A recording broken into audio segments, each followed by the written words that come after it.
The head, the tail, the whole damn thing.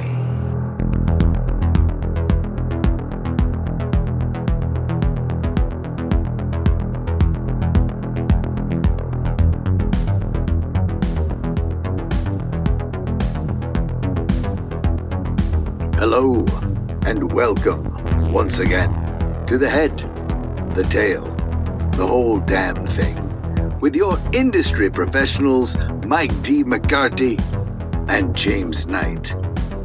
Today's episode, Train to Busan and 28 Years Later. Tonight's special guests, Vicki Lawrence and Sammo Hung, along with Ray Don't You Dare Call Me Ralph Fiennes. Musical performances will be Duran Duran and Iron Maiden. This ought to be interesting. I see we're both wearing Iron Maiden shirts. As if there was any other choice for tonight's offerings. Well, I'll be honest, my Duran Duran shirt was dirty. You don't have a Duran Duran shirt, and nothing you say can make me think that. Nothing you say. We'll see. You will be out here soon. You're coming out for Monster Palooza. That's at the end of May. That's right. I can check out the entire collection. Now, if you were going to have a Duran Duran shirt, I would say that it would be like the movie poster to A View to a Kill, the James Bond movie. Sure. That would be like the only real possibility. But there's no way you got one of those like Rio t-shirts. Not a chance. I'm not a Duranie. You don't think? Is that what they call them? Aren't we at war with them? Iron Maiden? Is it more with the Duranis? I don't think so. I hope not. Oh, a delightful double feature tonight. Of course, we got to wear the Iron Maiden t-shirts because if you know, you know. And if you don't, don't worry, we won't spoil it for you. You're going to find out. But we've got a zombie/infected double feature. Do we have to go into the whole zombie versus infected thing? You know, I think, honestly, we can call both of these movies infected. I don't see. I'm going to disagree with you right there. I think Train to Busan is a zombie movie. I don't know, but the way it passes back and forth to people, Train to Busan seems like a 28 Days Later movie. Like it's right out of that script. It also feels like World War Z, right? Once you're bitten, you turn into a super fast, rage-filled monster. So we've got Train to Busan, and we've got 28 Years Later, The Bone Temple. The second of the proposed trilogy of the 28 Years Later films. Yeah. But no, I've always felt that the infected in 28 Days Later, those movies, right?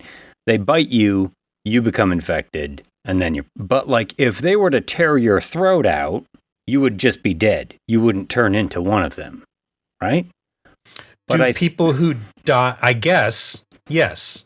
Because in the beginning of Train to Busan, there's a deer. Yeah, deer gets hit. And then it immediately turns into... to life, right? To zombie deer, yeah. So I would think that would say these are zombies, not infected. I'll allow it. Okay. Well, you know what? People get real touchy about that. It's not a zombie. It's infected. I say, you know what? The monster essentially works the same way. You're splitting hairs. Take it easy. Just enjoy Frankenstein the ride. was the doctor. Just enjoy the ride, baby. Just enjoy the ride. We're all here to have a good time. We're not here to yell at each other or change your mind or tell you you're stupid. We just want to talk about Train to Busan. And 28 years later, The Bone Temple. Right. That's right. Can you believe it's been 10 years since Train to Busan has been out? No, I guess I can't. Because when we talked about doing this movie, because our own hidden rule is the new movie that we do is within a year, and the old movie is at least 10 years or older. Now, we've broken that rule once, I think, for Theo. A couple times. Yeah, we broke it for Theo. We also did the Halloween 2 The Fog episode where we kind of broke that rule. Sure. We're not bound by our paradigms here. We're just taking it easy. It's just free flowing, baby. Yeah, you know how we work it. But should we jump into it? Yeah. Now, this is the older movie. So we're going to spoil the whole damn thing right from the beginning. When we get into 28 years later, the Bone Temple. Do I have to say the whole title? Is it I think we should. Precious, based on the novel Push by Sapphire? Do I have to say the whole thing every time? I think now we do. Oh, God. 28 years later, the Bone Temple. Based on the novel Push by Sapphire. When we get into that one, we will do a spoiler-free synopsis, and we'll talk about it without ruining anything before we head into the lobby one more time and spoil the whole damn thing. But Train to Busan, Korean movie, out in 2016, directed by Yun Sang-ho. Probably one of the first big Korean movies to like really take America by storm, as far as like there was The Host, and then there's this. Those are two movies that everyone really talks about a lot. Yeah. Old Boy, I Saw the Devil. Tale of Two Sisters. Now we've got Parasite winning Best Picture. Korean cinema has really kind of exploded onto the scene. Yeah, totally. But Train to Busan, a very highly rated and regarded movie, critical darling, and audiences really ate this one up. It was a movie that when it came out, people were like, oh, you got to check this out. You got to check this out. Yeah, I remember people telling me to check it out. And it took a while before I got to it. And then when I watched it, I was like, wow. Yeah, it is non-stop. This train pulls out of the station and it ain't stopping. So on that note, stand clear of the closing doors. Welcome to Train to Busan, a Korean Train Express KTX high-speed rail departing Seoul Station along the Gyeongbu Line with a scheduled stop at Daejeon Station. Please be advised that this train will be running express for intense zombie action sequences, absentee father character arcs, social class commentary, and sporadic emotional character beats. Those traveling with the elderly, pregnant women, or small children are advised to keep track of them at all times for the safety of everyone on board. First-class passengers are advised to help others as needed or be subjected to rampant infection. We are pleased to offer dining service aboard this train. Will be frequent and unlimited with no substitutions allowed. Restrooms are located in the vestibules between cars. Passengers are welcome to sequester themselves within the lavatory in the event of an emergency. Please remember, if you see something, scream something. Thank you for traveling the Train to Busan. Next stop will be Daejeon Station. So, Mike, tell me, are you buying a ticket for the Train to Busan, or are you letting this one leave the station without you? Abso-fucking-lutely. I forgot how good this movie is. Yeah. It's great. It's very good. I think this is almost more of an action movie than a horror absolutely. movie. Yeah, no, it's totally an action thriller with elements of horror. I mean, lots of elements of horror. There's a horde of undead zombies or infected. If you want to argue about it, we can. But yes, it's certainly a horror movie, but it is nonstop action. You get about, 10 minutes in this movie, and then it just doesn't stop till the end. Yeah. This has got, I'm going to slaughter these Korean names, but I'm going to do my best. Sure.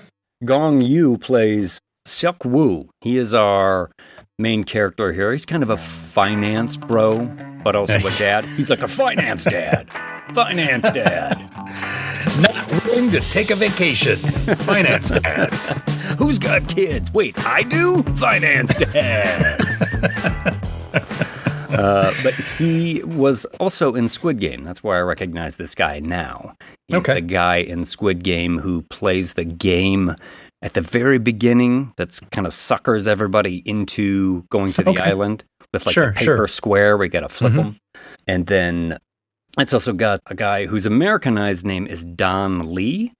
Don Lee plays kind of the heavier set, tough guy. My favorite character of the film, right? Oh, totally. Sang-hwa? Yeah, Sang-hwa. He's got a little bit of that Sammo Hung physique. Do you know? He's like Sammo Hung meets early fucking Sylvester Stallone, only Korean. Yeah, right? He's thick and burly and a brawler and awesome in this. And Choi Woo-sik is in this, who plays Young Guk, and he's actually one of the main characters in that Parasite movie that won Best Picture a few years Is he back. the baseball kid? He is the baseball kid. Okay, sure. So there's a lot of sort of well-known faces in Korean cinema that are in this movie. Mm-hmm. But as we stated, it opens up in like a quarantine zone as a truck is passing through and getting sprayed down, and the guy inside is like, not again. What is this? Apparently, he's been through this kind of thing before, and as he's not quite paying attention in his truck, there's a big thump, and oh dear. Oh dear, indeed. Hit a deer on the road. Oh, shit. His truck isn't too messed up, but the deer is just lying in the middle of the street in kind of a bloody mess. Oh, well. On to what I was doing. Drives away, and then we see the deer get back up and look at the camera with dead gray eyes. Yeah, this is good. This is elements of a real deer and a little bit of digital thrown in. Title screen. I mean, I guess it would be goofy if they did it, but the zombie infection will make everyone else into a rage-filled monster. A little surprised the deer just didn't go on a rampage. Yeah, deer's like, well, guess I've got gray eyes now. I'm going to go get mad at some grass. Just ragefully eating hay. Just Bambi's off into the forest. Yeah. But yeah, then we get finance dad at the office. He's like a fund manager or something, and finding out news about, a chemical leak or a biotech mishap or something. It's the first inklings we get that there's sort of chemical catalyst to this whole upcoming zombie apocalypse. Finance dad's willing to cover it up. That's right. Dads. He's taking calls. He's like, no, keep your money in there. It'll all be fine. And then he's instructing his assistant, Kim, to be like, take all our money out of here right now. This is a disaster. Yeah. This guy will have a character arc in this movie, right? He's going to go from like the finance dad who always puts himself first to actually feeling empathy and caring about other people as he takes it's a good character arc. The train to Busan. Yes, it's a good character arc. It's a pretty simple character arc. I think a lot of this movie for me is nice and simple. There's nothing that gets too bogged down or too complicated. You're on the train. No, it's a very simple movie. It's just super action-packed. It's over-the-top stunts. The Korean stunt team, holy shit. Oh, man. They really made their one. You know what I'm saying? Mm-hmm. They were crushing it, falling off of shit and flipping and doing all kinds of like crazy body movements, somersaults. The physicality of the zombies is incredible. Some of the best I've ever seen. You know, and I think, I don't know how much digital they mixed into that, or if it was just like speeding up the camera frame rate at times, or if it was just I think there was a lot of camera stuff and a lot of people doing breakdance moves, right? Yeah. Yeah, it's crazy. And in the confines of a train, twisting themselves around and running after people, it really looks great. They didn't shoot any of this on a train. They shot it all on a stage. They had screens outside that just showed the train was moving to give the impression that they were on a moving train. They shot some exterior stuff at Daejeon Station with a ton of extras and stunt people. It's something that I didn't realize until I was researching this movie is because obviously we know where this train is going. Yeah, to Busan.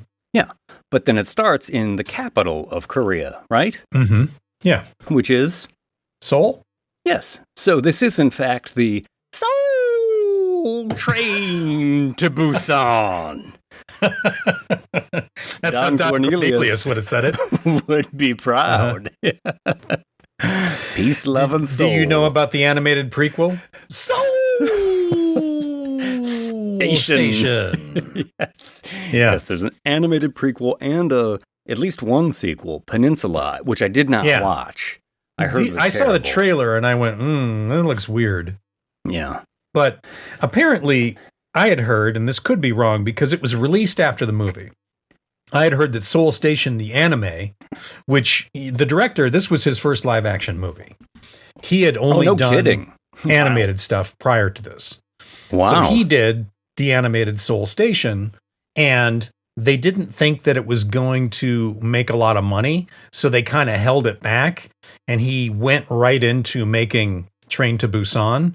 So they released Train to Busan first, and then they released Seoul Station afterwards as a prequel. I'll bet it made a shit ton more money after they released it after Train to Busan, too. It turns out it was kind of a smart thing to do.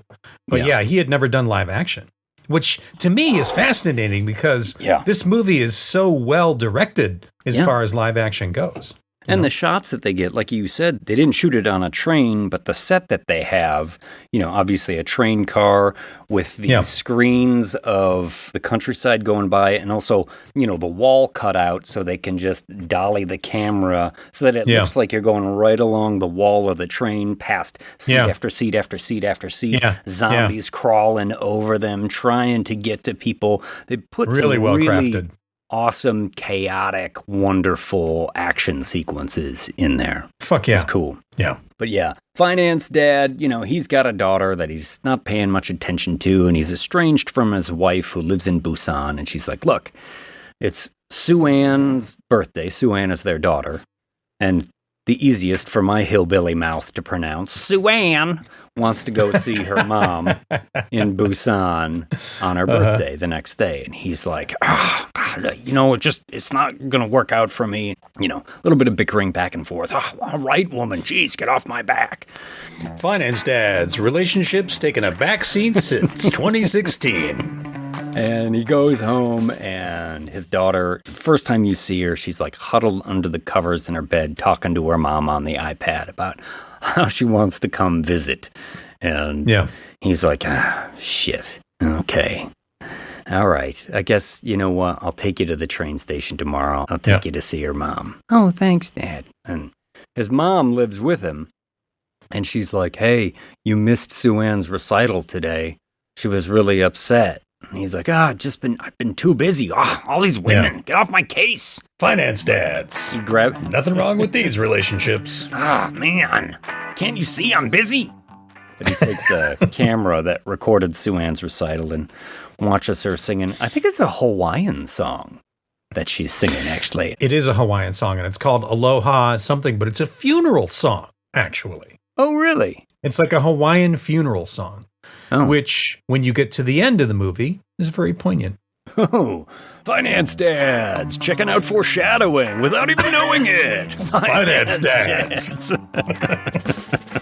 Yeah, but she freezes up. She can't sing the song. Later on, she will say, I memorized that song. I practiced that song for you. And so when you weren't there to see it, that's why I wouldn't finish it. And he's like, sorry, it's just been real busy, but... Anyway, takes his daughter to the train station the next day. The sort of air of emergency hangs heavy in the atmosphere of downtown Seoul. Like a convoy of emergency vehicles go roaring by them at one point. Yeah. Skyscraper on fire in the distance. It is a really nice build because no one seems to know what's going on yet. And then when the train starts, there's like a little bit of a bustle outside. Mm-hmm. I think you see someone get tackled and another person comes running up. And he's sitting next to his daughter on the train, and he's maybe even taking a little bit of a nap, but she's looking out the window as the train pulls out and sees a dude get tackled by a zombie, essentially. Yeah. They don't give you too much of a view of it. And she's like, whoa. And we have seen a couple of other people, our other cast of characters get on here. Don Lee, who we were talking about, is like the Sammo Hung, Sylvester Stallone, burly guy. You're also going to meet his wife, who is pregnant. So you get a pregnant lady on here. All sorts of vulnerable people. You got to have a pregnant lady. You get an elderly, couple of sisters.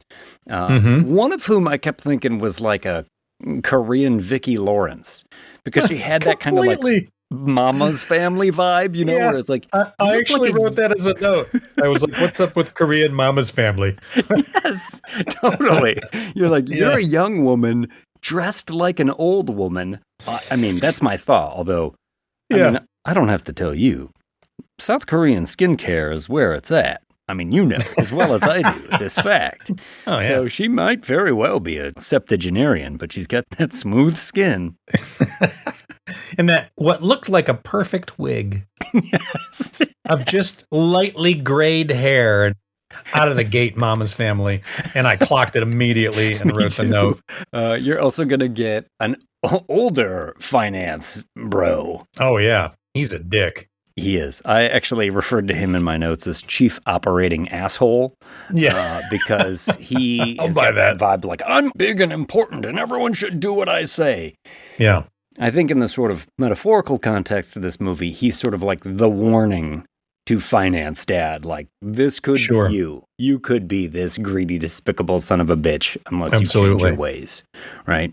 And then, of course, the baseball kid and his sort of cheerleader girlfriend. There's a whole, like, team of baseball players that comes onto the train. And then one girl who is sort of, like, aggressively flirting. Yeah, but looks like she's 14. It's a little disturbing. It's that Korean skincare, man. It takes the years off. Okay. Don't pretend like you don't know. Yeah.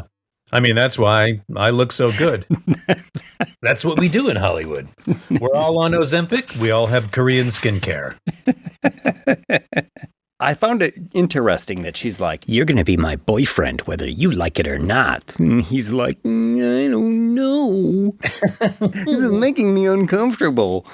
And then the other kids, don't they like taunt him for not wanting to have sex with her? Make it happen. Make it happen. Make it happen. Yeah. Hey, calm down.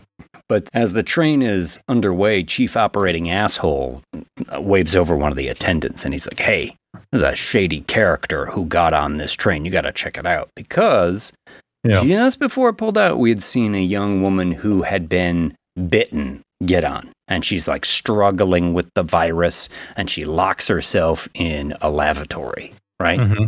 And so chief operating asshole is like, you should check this out, see who's in there. And the attendants knock on the door and they open it up. But it's actually like a homeless guy has made his way onto the train instead. Yeah.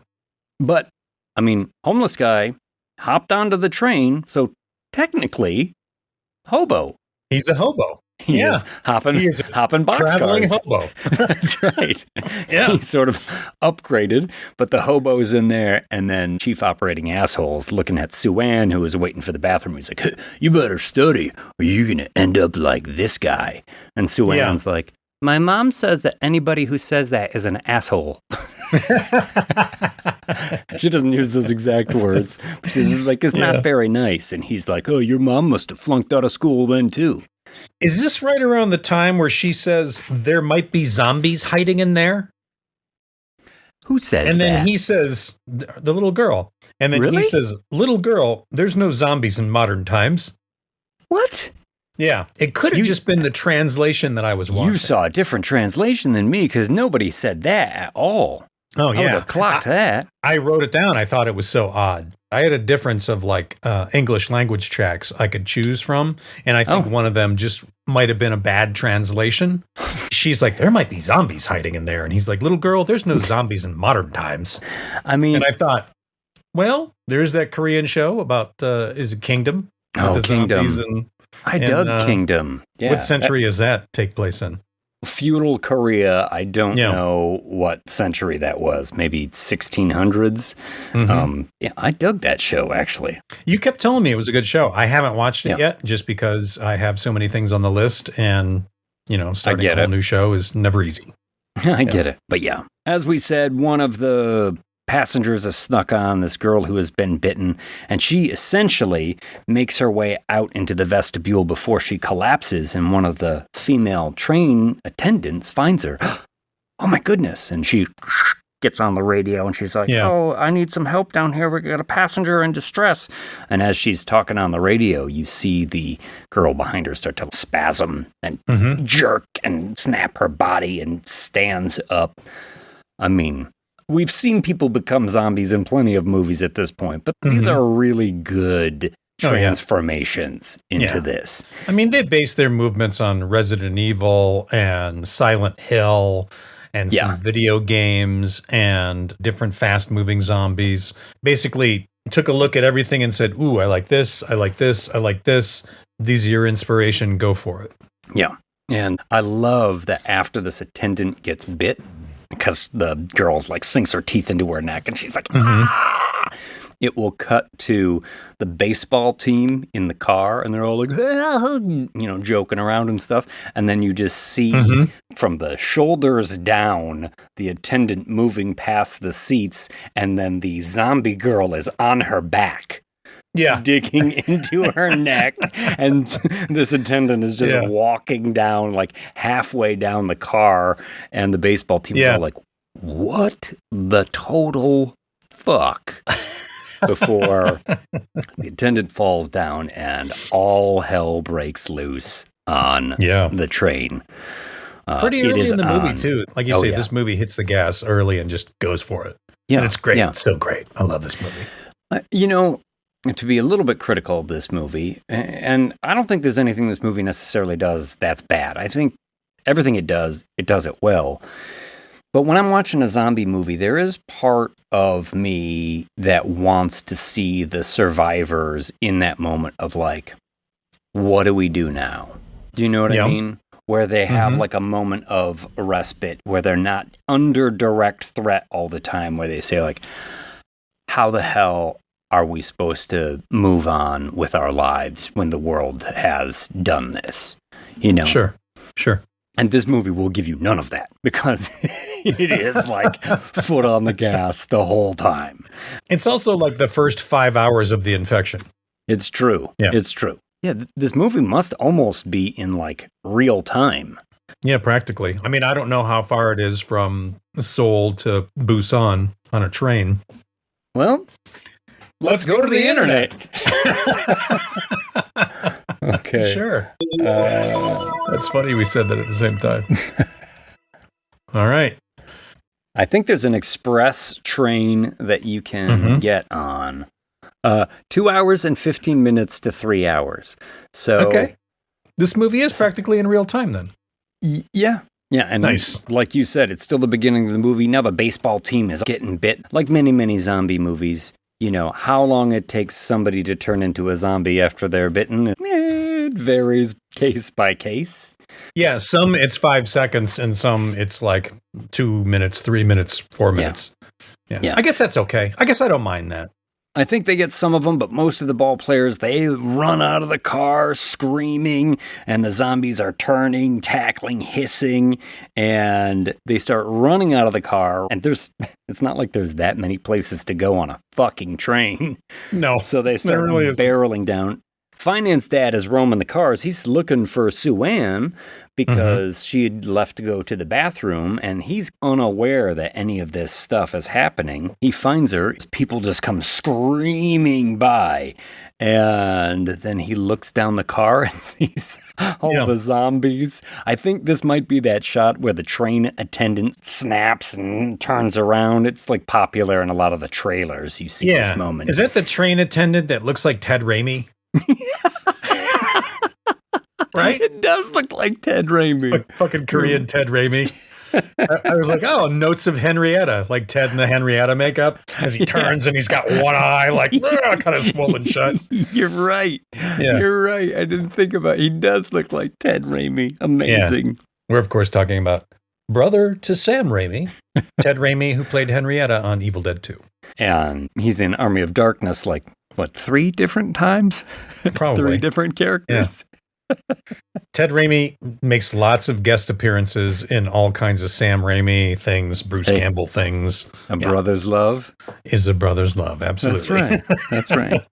Well, Finance Dad sees the zombies, picks up Sue-Ann, and is like, just starts running away. He runs past Korean Sammo Hung and his pregnant wife, and mass panic on the train. The passengers gather in one train car. The zombie horde's coming down. Sang-hwa and his pregnant wife are kind of in between. And Finance Dad shuts the door on him, which is rough, too, because it's a glass door. So they can clearly see. It's not like I accidentally shut the door on you. It's like, nope, I'm shutting you out. It's like if you were running for the elevator, being like, hold the door. And you could see the person pushing the closed door button and the glass elevator doors close. You're like, what the fuck, man? Absolutely. Have you ever done that? Because I'm pretty sure I've done that. Everybody's done that. I mean, not with glass elevator doors necessarily. No. But everybody's been to the side, pushing the button like, but you're thinking, I'm already 4 minutes late to the dentist. I'm not waiting another 30 seconds. Yeah. And also, does this button even work, for Christ's sake? Yeah, I'm pushing the really closed door button. They don't. It takes forever. It's been like 10 seconds and nothing's happening. Come on. Trying not to look like I'm closing the door. But Sanghua and Prego manage to get into the train car and shut the door. There's sort of a general freak out as the zombie horde is just on the other side of this glass door, and then they realize zombies can't use knobs. No. Zombies can't open the doors. Zombies are dumb. They are dumb. And they even find out, like, oh, look, if we put some newspaper on the door and, they sort of stick it on there with water, the zombies calm down. Like, out of sight, out of zombie mind. Absolutely. They got no object permanence. Kind of like the zombies or the infected, rather, in 28 days. But speaking of things that aren't there, we'll be right back. And now, on with the show. And we're back. So yeah, finally they get a break from the zombie horde that's busting in, and the engineer comes over the PA system. He's like, just so you know, we're not stopping at the next station. The military has advised us to keep going. And Chief Operating Asshole is like, oh, God, this is going to ruin my whole day. Yeah. I'm greedy. I was supposed to go get new shoes. I had a money clip that was being engraved, and now I'm late for my appointment. I'm a greedy old man. Someday I want to be a greedy old man, I'll be honest. Fucking A. Go away, kids. I'm counting gold bullion. Well, the train does slow down at the next station. Just enough to see chaos. Yeah, a bunch of people come like slap on the windows like, let us in, let us in, let us in. And then zombies be like, just tackle them. Chaos outside. Zombies trying to bite windows and bloody handprints. And that's right, trying to bite windows. Yeah, it's fucking good. We're also going to get a little bit of a montage here of the government being like, hey, folks, just so you know, everything's fine. Don't worry about it. Just check in with your local official and you should be safe. And over this, you see like buildings exploding and plumes of fire just rolling into the sky and people on the streets rioting and getting overrun by It's like the naked zombies. gun with the fireworks building exploding behind him. And he's like, nothing to see here. Move along, folks. Nothing to see here. But this reminded me a lot of The Host, actually, because The Host has very with much the government. The same sort of thing where the government is blatantly saying things that aren't true. Wait a minute. Everyone can see that they're not true. Hold on. Are you saying that the government would lie? Come on. Just the South Korean government, apparently. Okay. Probably more than North Korean government, to be honest. Oh, boy. I mean, we already know they hate me. Yeah, don't say that too loud. Yeah, yeah. They've got AI that can sift through the entire internet. Yeah. They'll come looking for you. They're going to have to join our Patreon to find out what I'm talking about. Dude, if Kim Jong-un becomes part of the whole damn family, you gotta wonder about the direction this show is taken. Please, someone join the whole damn family with the tag Kim Jong-un. If Kim Jong-un joins our Patreon, I will give Kim Jong a t-shirt. Okay? I've said it. It's live. So there, you got to become a whole damn family member. $4 level. Whole damn thing. That's patreon.com? At patreon.com. The whole damn thing. Yeah. And if you're afraid it didn't go through, send us an email, thewholedamnthing13@gmail.com. Well, as the train continues here, we get a little bit more character development because the two old ladies, Korean Vicki Lawrence and her sister, Old Lady McGee, are in the vestibule there. And the kid, Sue-Ann, pretty sure that was the character name. Sue-Ann is like, here, you can have my seat, Old Lady McGee. And Finance Dad is like, hey, what are you doing? Don't give up your seat to people. We've got to look out for ourselves right now. And Sue-Ann's like, that's why Mom thinks you're a jerk. Because you don't think about anyone but yourself. And he's like, ouch. Now, the kid doesn't say that exactly. But the kid says that. She might have said it in my version. That's right. Yeah. It was just the subtitles I was watching. Yeah. She did say something very inflammatory towards him. Yeah, she tells it like it is. Yeah. Yeah. She might have called him a jerk or an asshole. I can't remember. I'll have to look. You did have a different language track. Totally. But Sue-Ann will also talk to Prego, the pregnant lady, and Sang-Hwa, her husband, and they explain, like, oh yeah, the baby, we just call him Sleepy right now because he doesn't have a name yet. Dad's too lazy to give him a name. And he's like, I don't know. No. You will name your child before this train reaches its station. That is true. But the train will be stopping soon at Daejeon because there's a military presence there. And the engineer says, hey, listen, folks, we're going to be making a stop, and then we're just going to all head down to the main square, and we'll be taken care of. But Finance Dad calls his assistant, Kim. He's like, hey, have you heard about this military presence at Daejeon? And his friend is like, oh, don't go there. They're going to put everyone into quarantine. Instead of going to the main square, take a right when you get in the station and head to the East Square. We'll send somebody to meet you there. Yeah. I mean, I have no idea what South Korean quarantine is like or why this is acceptable at all to be like, oh yeah, we'll just go somewhere else. Or why it would be safer to go somewhere else. Like you could just exit the train and go a different direction. But that's okay.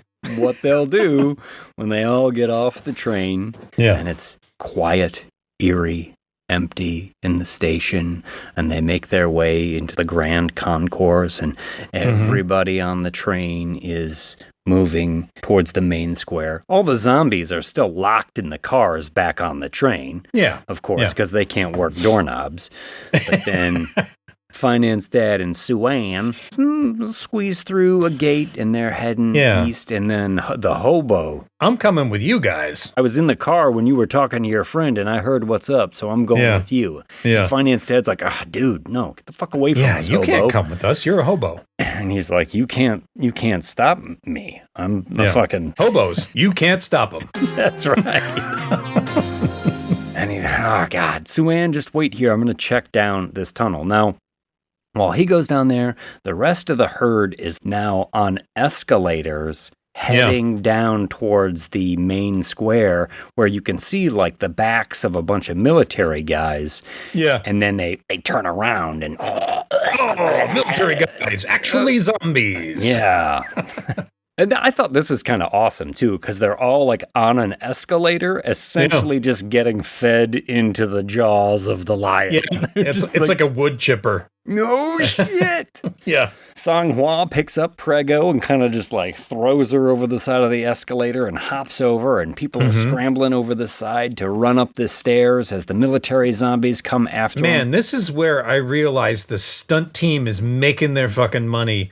Because there's people taking tumbles downstairs. There's guys leaping off of shit and tackling people midair. We're also getting into some of my favorite zombies. We've got Dislocated Zombie, who's running with his arm all flipped upside down. With his shoulder, like an arm behind his head. Yeah, yes. He's coming up in a couple of minutes. There's stuff. Coat over the head zombie that's fighting with the dad. Yeah, because Hobo throws the coat over his head because, again, no object permanence. It's like putting the lights out on the zombie. Yeah, and they're just like, huh? What? Because Finance Dad soon realizes that the military down in the tunnel that he's in are also infected, so pretty much... Yeah. Everybody starts running back to the original train. Like, time to get back on the train. This was a fucking mistake. And because he got separated from Sue-Ann a little bit there, she goes with Sang-Hwa and Prego, and they get through one of the doors. Big glass wall with glass doors. Yeah. And now, Finance Dad is in the same position that he had kind of put Sang-Hwa in on the train a second ago, where like he's running for the door, but Sang-Hwa is fucking cool. And he's like, no, I'll wait. So he waits for him to just kind of shoot through the crack at the very end, and then they're trying to close the door as dozens and dozens and dozens of zombies are like piling against the glass wall and against the door and shaking it. And they're trying to hold the door shut and get it locked by locking the top of it as the rest of the passengers run down the hall and down the stairs towards the original train. I'll be honest, though. Sang-Hwa Sammo Hung, he was too nice. I wrote a note. These people are too kind. Like, they're all like, no, come on.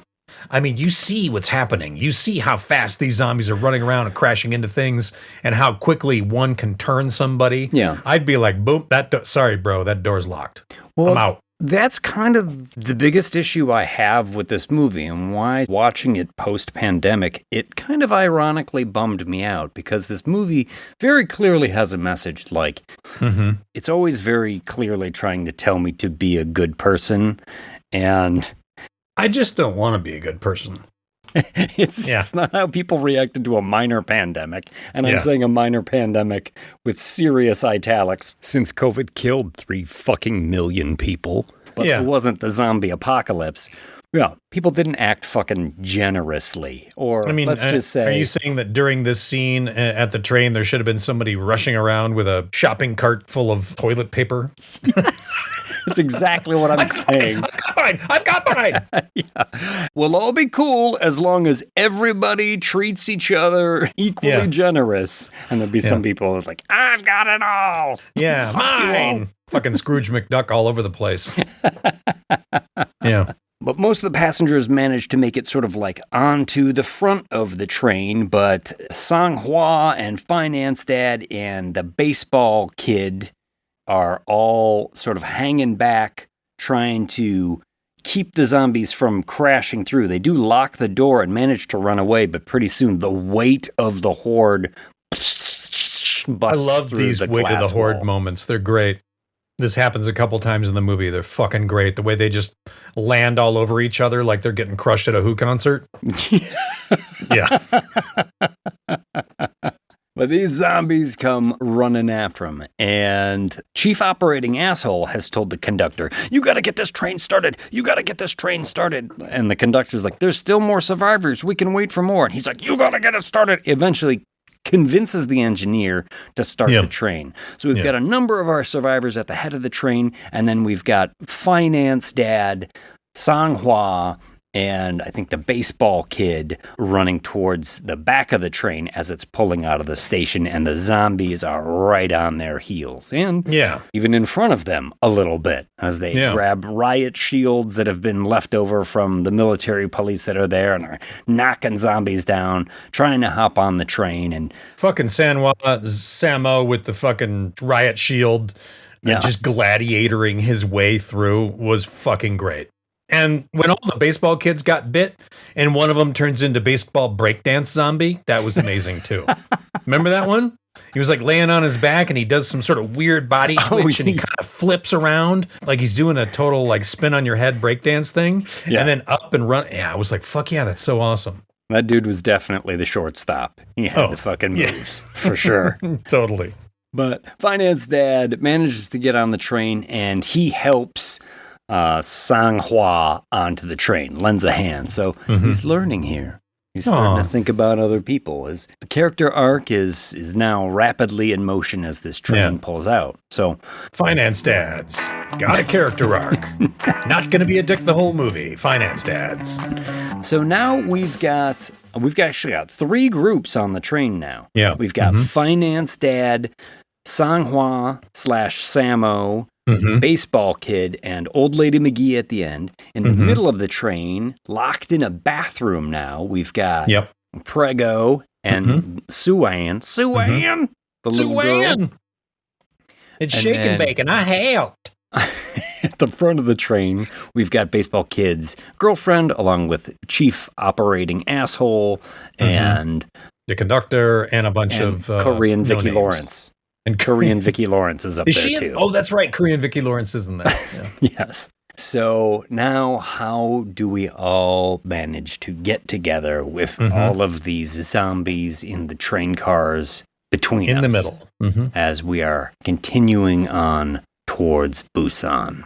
Yeah. I love that they use the baseball gear to like wrap up their arms and carry bats and just weaponize themselves so they can fight their way through to save the girls. This is a great moment. That's right. Because actually, Old Lady McGee is in the bathroom with Prego and the little girl, I think. It's just like the three dudes at the back. I think she's with Chief Operating Asshole. Old Lady McGee? She can't be because she's going to get separated. And that's what's going to make Korean Vicki Lawrence decide that life ain't worth living, and she'll turn the lights out on Georgia for good there. I thought it was Korean Vicki Lawrence's friend or mother that walks into the room to die, essentially. Yeah, Old Lady McGee. Oh, okay. I'm sorry. I'm confusing Old Lady McGee and Korean Vicki Lawrence as one person, as the same person. No. There's Korean Vicki Lawrence and her sister, Old Lady McGee. Old Lady McGee. Yeah, right. My bad. Maybe it was the subtitle track you were watching. They didn't differentiate. Little girl, there's no zombies in here. Yeah. Those are in old times. Shut your mouth, cunt. Oh, the mouth on that girl. That's strange. They wrap their arms in like packing tape, and they grab bats, and they're like, we're going to kick ass up this train until we can reunite with our ladies. Fuck yeah, they are. Yeah. So we get some kind of old boy down the hallway fighting. Oh, hell yeah. Sammo Sang-hwa takes the lead and starts just like bashing dudes. This really was old boy fighting hammer in the hallway moments. Yeah. Which is a great movie. If you guys haven't seen that, fucking see that.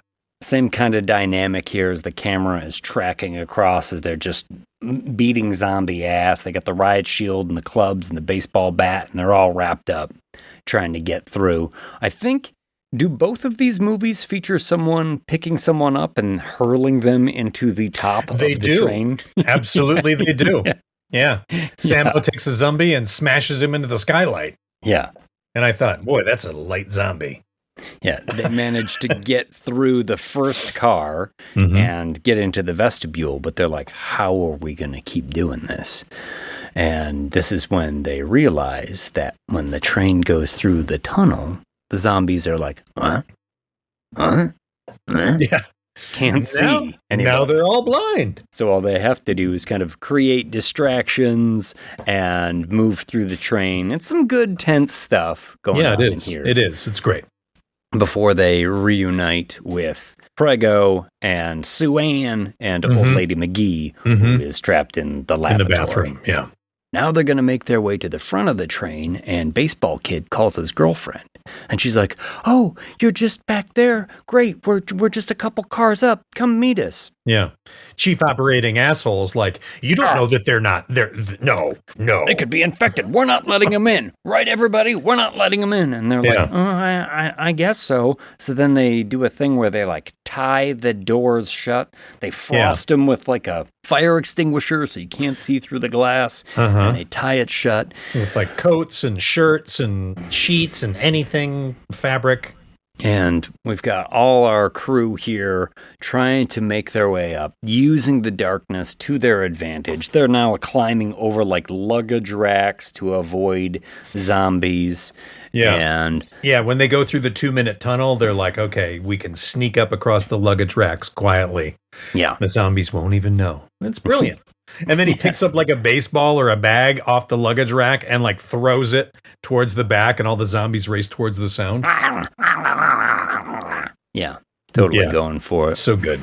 And there's like one last moment where the hobo who's traveling with them too doesn't quite get to the other car before the train comes out of the tunnel, so he's trapped back there, and Finance Dad goes back there to help him out. And they're like, okay, we're going to run on 3. 1, 2, 3. And they go, and Hobo steps on an empty soda can, crunch, and the zombies are like, huh? Yeah. The zombies come tearing ass after them. They may even like pile onto each other to try and get to them first. Yeah, there's that weird kind of quick digital moment where they're doing like the World War Z climbing over each other thing. Yeah, I'm not crazy about that, actually. There's a couple of moments where I love it. This particular one, you're right. I'm not a fan Yeah. of it. Not necessary. And the survivors all go turn towards the car where the rest of the survivors and Korean Vicki Lawrence and chief operating asshole and cheerleader girlfriend are, and they get to the door and it's locked. And they're like, fucking let us in, let us in, let us in. And you cut to inside that car where cheerleading girlfriend is getting gagged essentially by chief operating asshole. And he's like, no one let them in. No one let them in. And you know what? Honestly, he's not really wrong. Right? I mean, if I was in there, I'd be like, yeah, no, the door's closed. We're not opening it. Sorry. You guys just stay in the middle there. Keep your own little place. That's what I'd say. Well, the survivors try and shut the door behind them in the car, but it gets like plugged up with zombie parts. There's like hands sticking through and mashing at them. And Sammo Sang-hwa is holding the door. It's open a crack, but he's trying to hold it as Baseball Kid is smacking the door at the opposite end of the car with a baseball bat. Like, let us in, let us in, trying let to us break in. the glass. Break it, break it, break it. And Finance Dad is helping Sammo Sang-hwa. He's pushing up with a bat and he's moving the zombie arms out of the way and the door's slowly closing. He's like stuffing zombies back with the bat, just plugging them in the head, trying to drive them back through the crack. But then one of the zombies... That was one of my Pornhub searches, actually. That entire sentence you said. Just pounding the crack. Just pounding the crack and just the zombies with his wood bat. Just...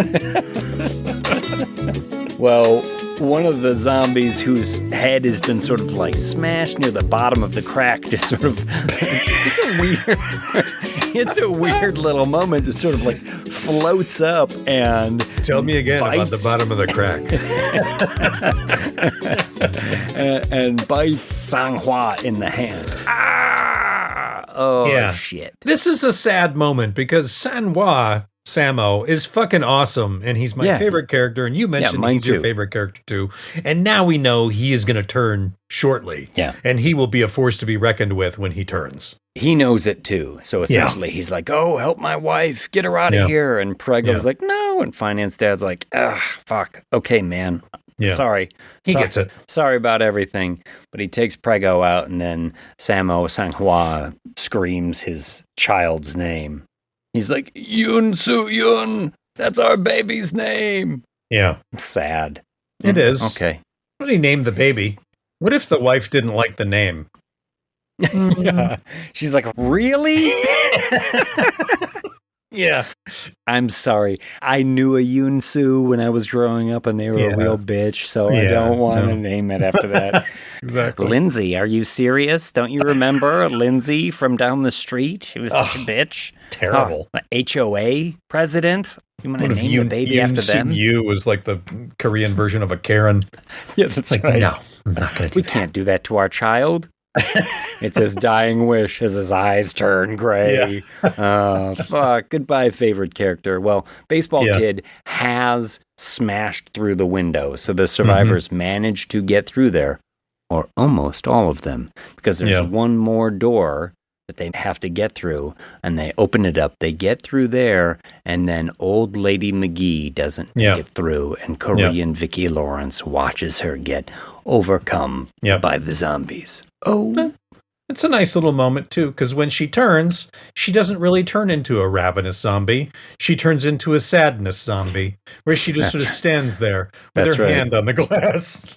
That's right. Oh, well, the people in the car now are pissed because all these new survivors get in, and Finance Dad takes it right to Chief Operating Assholes. You son of a bitch! You could have killed us all! Sammo Sang-hwa died! What are you doing? And Chief Operating Asshole like turns the tables. He's like, he must be infected. Look at how crazy he's acting. Yeah, look at how angry he is. Finance Dad's angry and not turning. Just wait 5 seconds. You should be able to tell that they're not turning. But he really lets this play for a long time, doesn't he? Yeah. He's too spooked. See, look.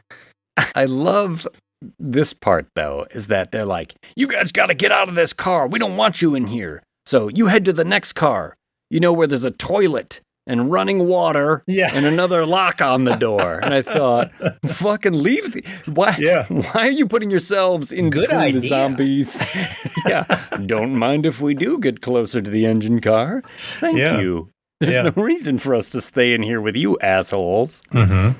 And it will be their undoing, because as our heroes now, we've got finance dad, Sue-Ann, baseball kid, cheerleader, and Prego, and the hobo all head up towards the front car. That's right. And Vicki Lawrence is looking at old lady McGee, and she's just like, this is A very all pointless. special episode of Korean Mama's Family. She opens the door.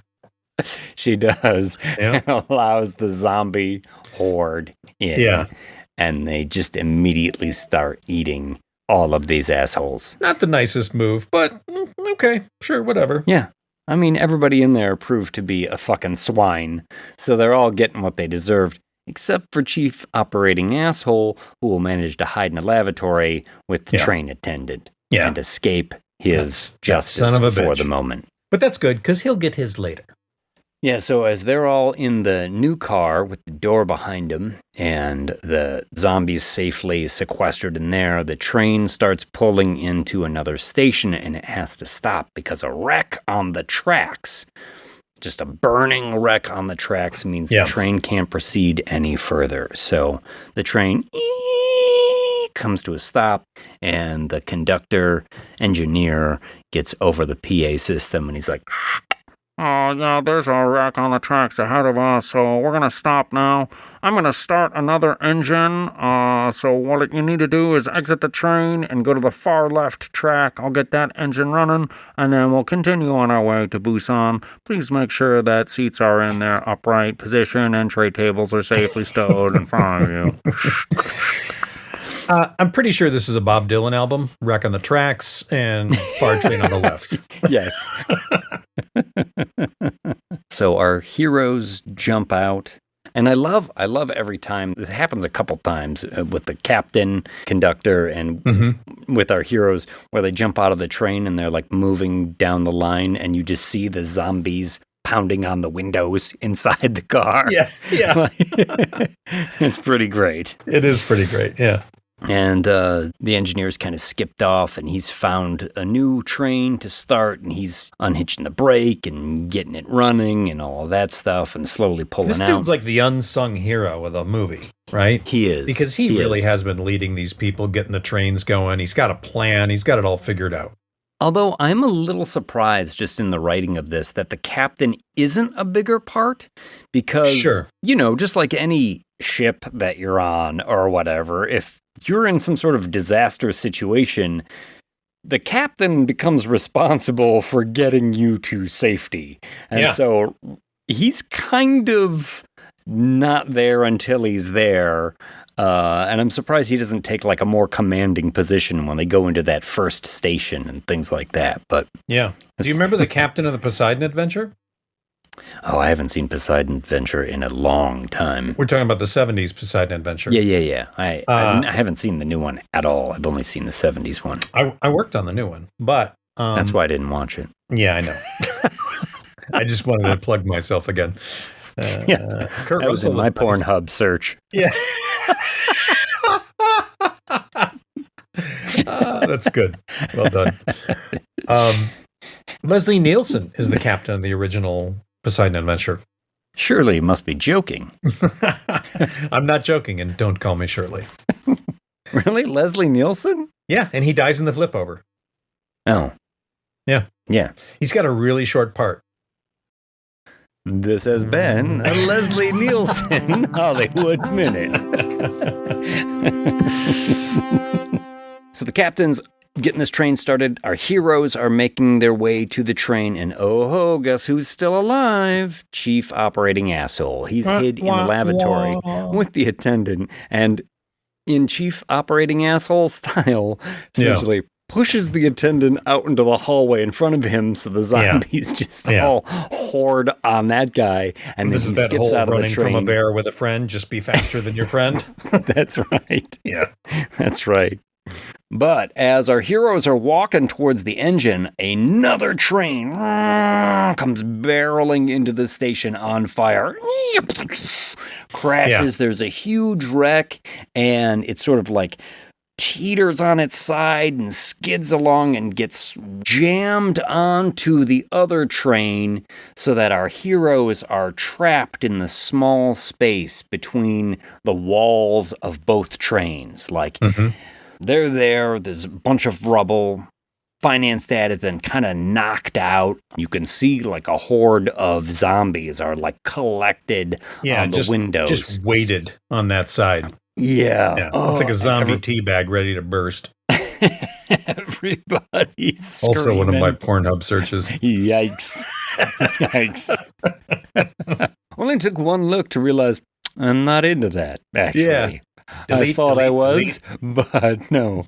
Delete history. Clear browser history. Yeah. Whoa. I got to go shake this one off. That's right.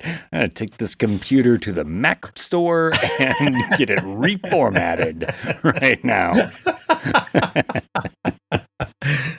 And it's a great tense little scene here where they just barely manage to get out. Finance Dad helps Prego and Sue-Ann out from underneath the trains as the windows explode, the horde pours down, and Hobo manages to wedge a crossbar in the space in the rubble and hold them at bay long enough for them all to run out. And what follows is probably the shot that, if you remember this movie, you remember this shot, right? Sure. Of Finance Dad running with Sue-Ann in his arms. Prego is right behind him, and dozens upon dozens upon dozens of zombies are giving chase as they run towards the engine that is slowly moving out of the station towards Busan. Toss her up, get onto it, barely making it on, and here come the zombies. The zombies jump on, grab onto the back end of the train, and then one grabs onto that one and onto that one, and they create sort of this like dovetail. Yeah, it's like a zombie sled. Just being dragged by the train. It's a little kooky, but also kind of cool. Tremendous grip strength by this lead zombie. Oh, yeah. He was like a Korean arm wrestling champion or something because he is really hanging on as like hundreds of zombies are hanging off there. We maybe didn't see that it was a Sammo Hung zombie who looked like Stallone and over the top, and he's locked onto that train. Lincoln Hawk zombie. He had turned the hat backwards and he wasn't letting go for anything.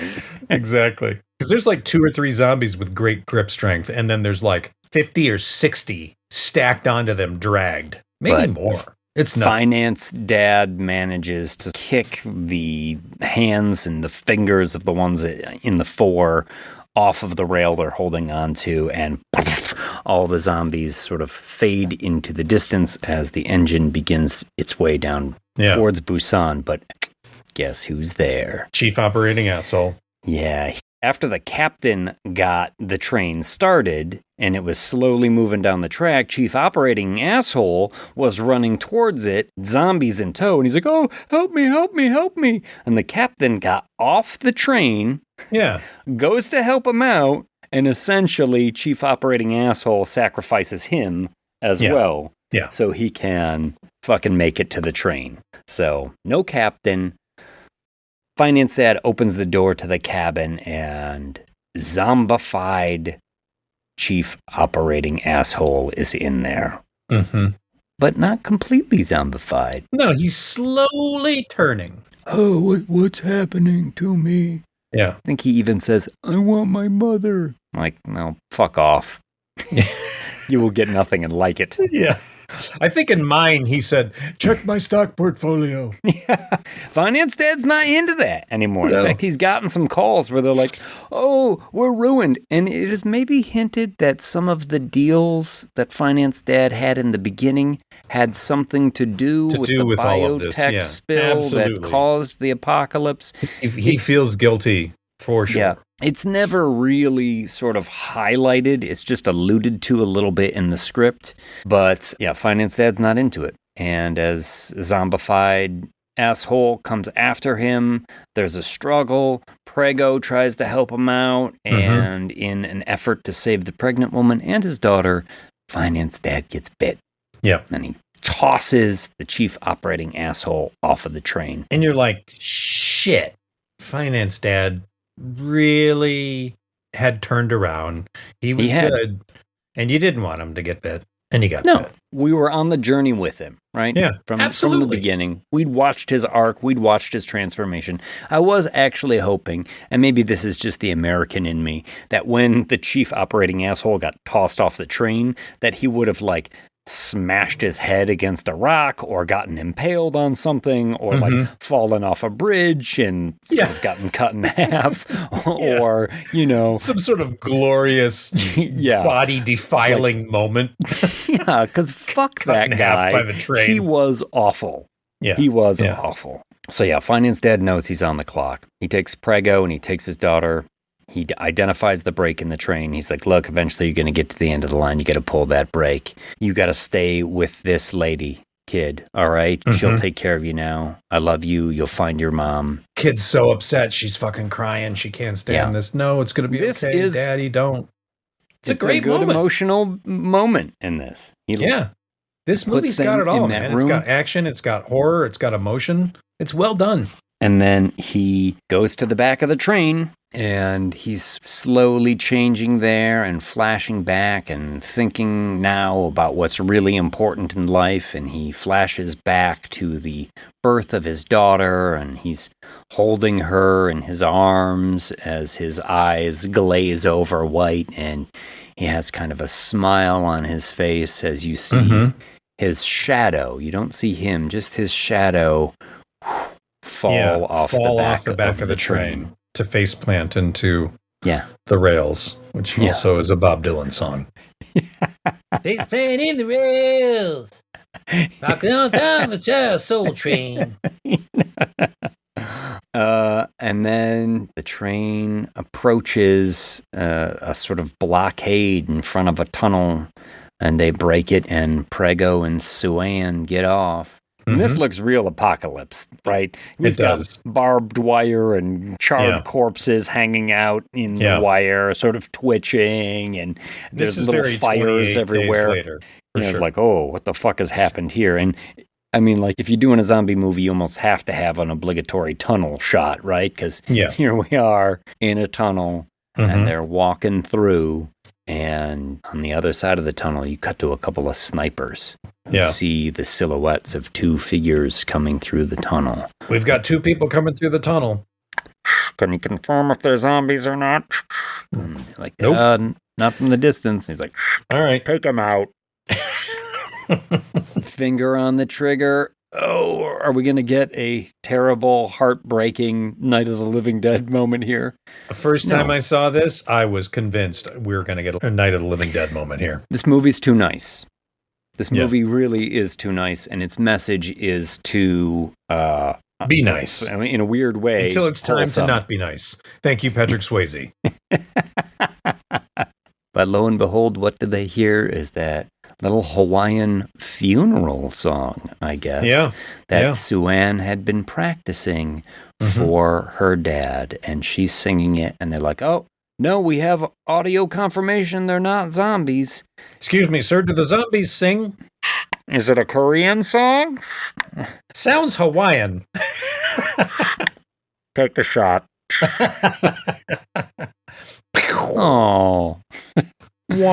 Survivors approaching! Survivors approaching! And the soldiers move in. The girl sings, cries, roll credits, train to Busan. Yeah. Really good. You know, James Wan is still talking about doing an American remake. And don't. You do an American remake, you're just going to end up with like World War Z or something. You know what I mean? Well, I mean, they're remaking that too. Yeah. Well, they didn't do it. They didn't do a good job the first time. I agree, and I'm not 100% sure if it's a reimagining of the original or if it's just in the world of. Because what I'm told about this one that James Wan wants to be involved in is that it is not a remake. It's not a sequel. It's in the world of. So it's the same kind of story, but it's called Last Train to New York. Last Train to New York? Okay. Yes. There's a bunch of zombies over here. Can you believe these fucking guys? I want to see the guy that looks like Stallone in that movie. Oh, yeah. Oh, Marie! That's his pregnant wife is Marie! Oh, my God. She's so New Jersey, too. after my mother. Absolute New Jersey. That would be fucking amazing. Yeah, it would. It wouldn't be hard to find fucking finance pro dickheads either. You No. got plenty of them. It would not be hard. So how many train tickets do you want to give Train to Busan? I'm giving Train to Busan 8 train tickets. I think this is absolutely what you want. And don't get a dubbed version. Read it, whatever version you're reading, no matter what they're saying. It doesn't matter. It's a great movie, but watch it in its original language. Yeah, I really like this movie. And I had forgotten how much I like this movie. This is a movie that, like, you watch it and you go, wow, that's great. And then I just kind of forgot about it until we talked about pairing it with this movie. And then I was like, oh, yeah, I remember that as being good. And then when I watched it, I was like, fuck, this is really great. So I'm giving it 8 train tickets. Yeah, I'm also going to give it 8. It's funny. It plays more like an action movie than a horror movie to me. Yeah. And it's not that it's not tense and suspenseful, because it is, but I'm rarely getting the suspense from the horror elements. I'm always getting the suspense from the action elements in this movie. Mm-hmm. You know, it's never a question of where are the zombies at or are we safe, because they're always in such hot pursuit. Yeah. The threat is always right there. Yeah. You know? And I love when they're falling off the trains and they're breaking limbs and they're just piling into each other. There's a lot of like World War Z moments in this. At one point, amigos are literally falling out of the sky. There's like helicopters overhead. That seems and amazing. Bodies are falling off the helicopters. Yeah. Yeah. Because there's the World War Z, the helicopter covered with zombies, and then they're falling off the helicopter into a parking lot, landing on cars and smashing like eggs, and then getting up and chasing down people in the parking lot. So fucking great. I love that. Yeah. But yeah, I mean, it's not a criticism. It's just that this movie plays more like an action movie to me than a horror movie. Yeah. I don't get chills from this movie at all. It's emotional. It's got emotional beats to it for sure, but it's almost nonstop action. Mm-hmm. So yeah, it's 8 tickets for me as well. Excellent. Well, let's take a break and come back and talk about our second movie, 28 years later, The Bone Temple. Based on the novel Push by Sapphire. We'll be right back. Let's all go to the lobby. Let's all go to the lobby. Let's all go to the diva to get ourselves a treat. Delicious things to eat. The popcorn can't be beat. The sparkling drinks are just dandy. The chocolate bars and the candy sauce. Nothing to say here, folks. Everything is absolutely fine. The government lies. Just go back to your homes. Everything is fine. There's nothing wrong. It's all. We're all going to be all right now. Don't believe him.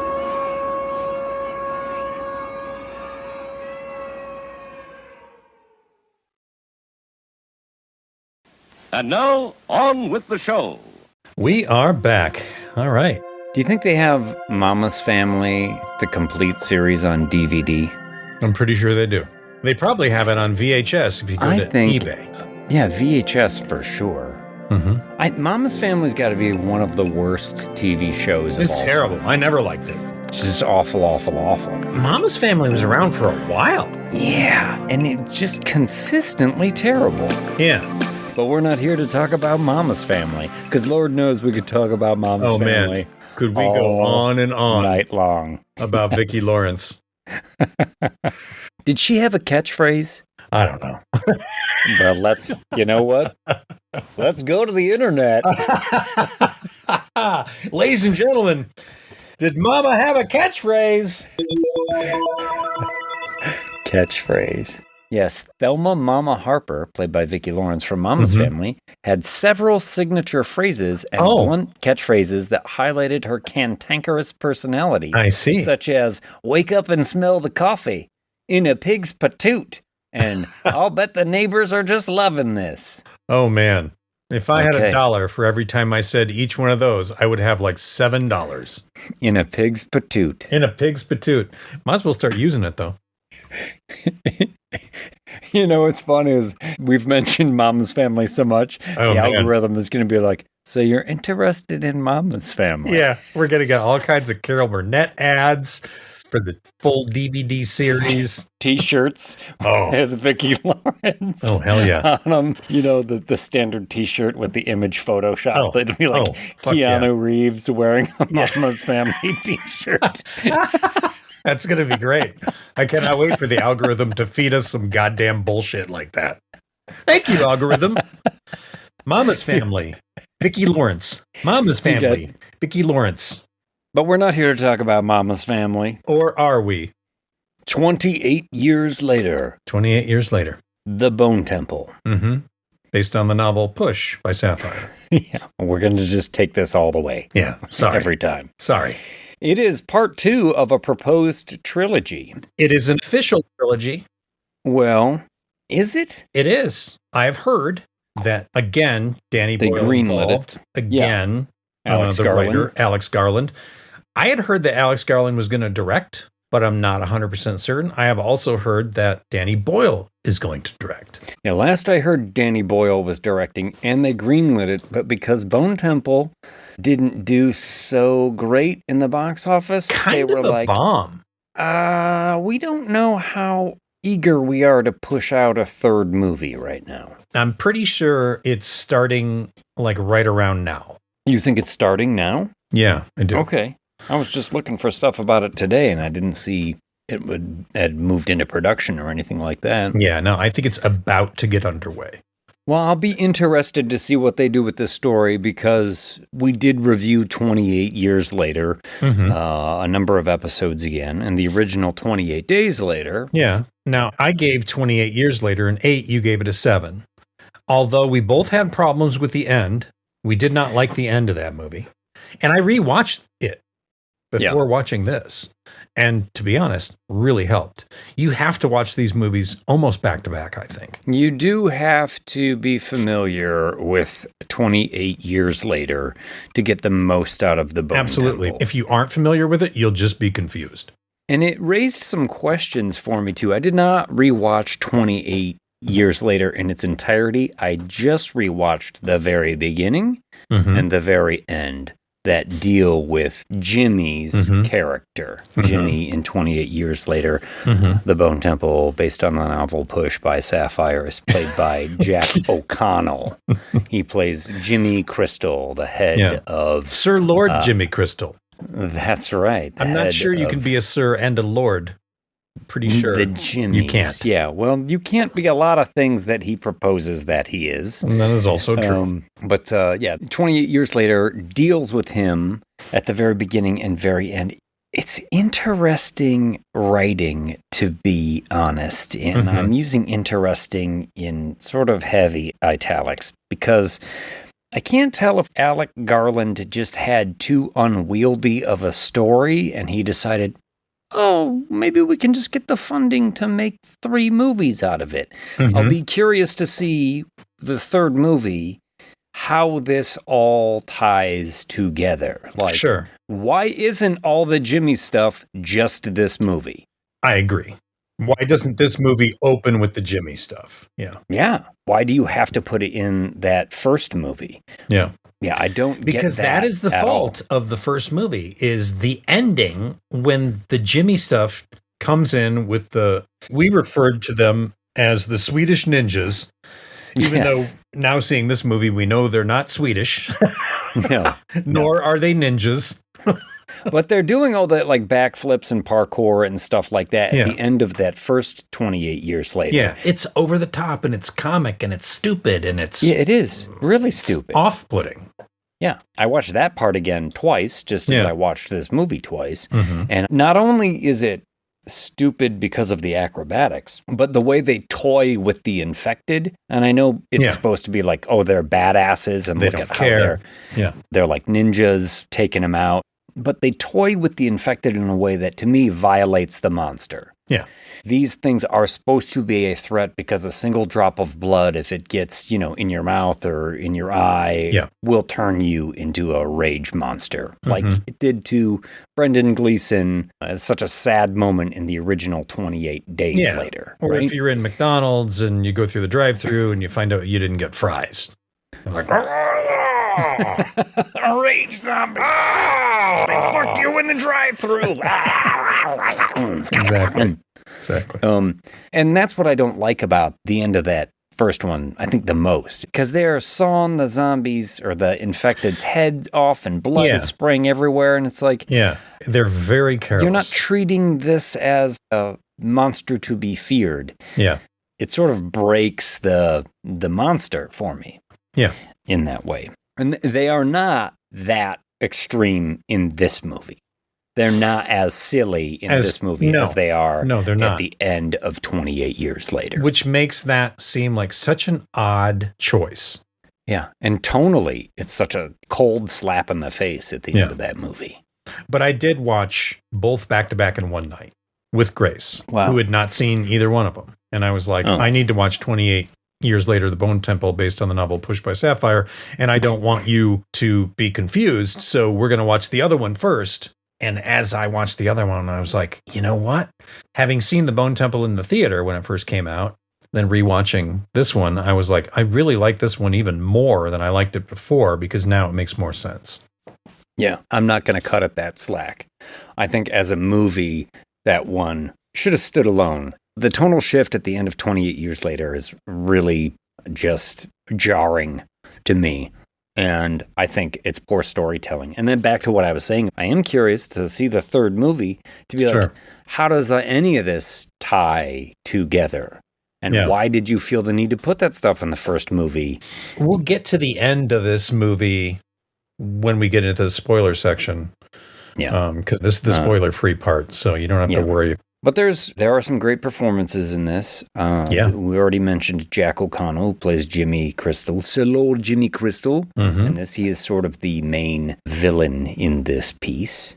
Always keen to show you that the real monsters are the humans who have survived all of it. And he fits this bill to a T, carrying over his character that we saw briefly at the end of the first movie. He's great.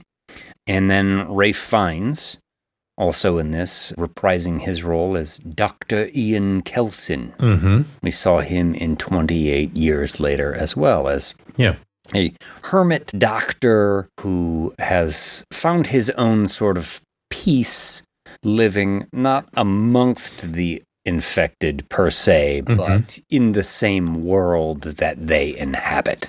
And helped Spike, the young boy whose story was at the center of 28 Years Later, along on his character journey and his personal growth throughout that first movie. And Spike, played by Alfie Williams, he is also in this movie, continuing as he was picked up by Jimmy's troop at the end of the first 28 Years Later. This one's directed by Nia DaCosta.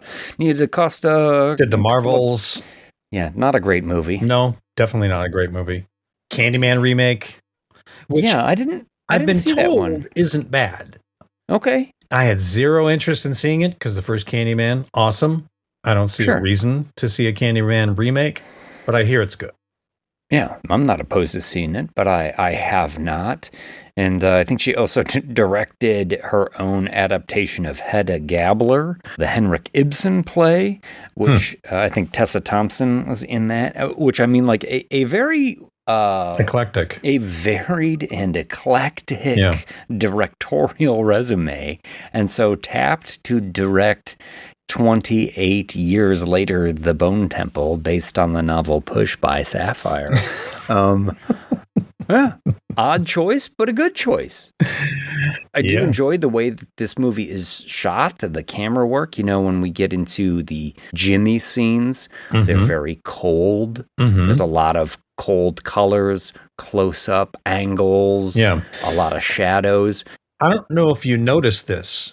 Maybe you didn't because you didn't watch them back to back. But the first movie, very lush and green. Mm-hmm. When they get to the mainland, everything is so green. Nature is taken Sure. over. It's like they really pump up the greens. Greens are really hot. Reds are really hot. It's Christmassy as fuck. When you get to this one, 28 years later, The Bone Temple, based on the novel Gush by Blood Sapphire.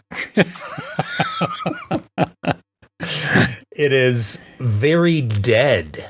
Like all the greens are browned. Most of the lush stuff has like died and become, it's almost like they went around and sprayed poison on everything that looked great and killed it.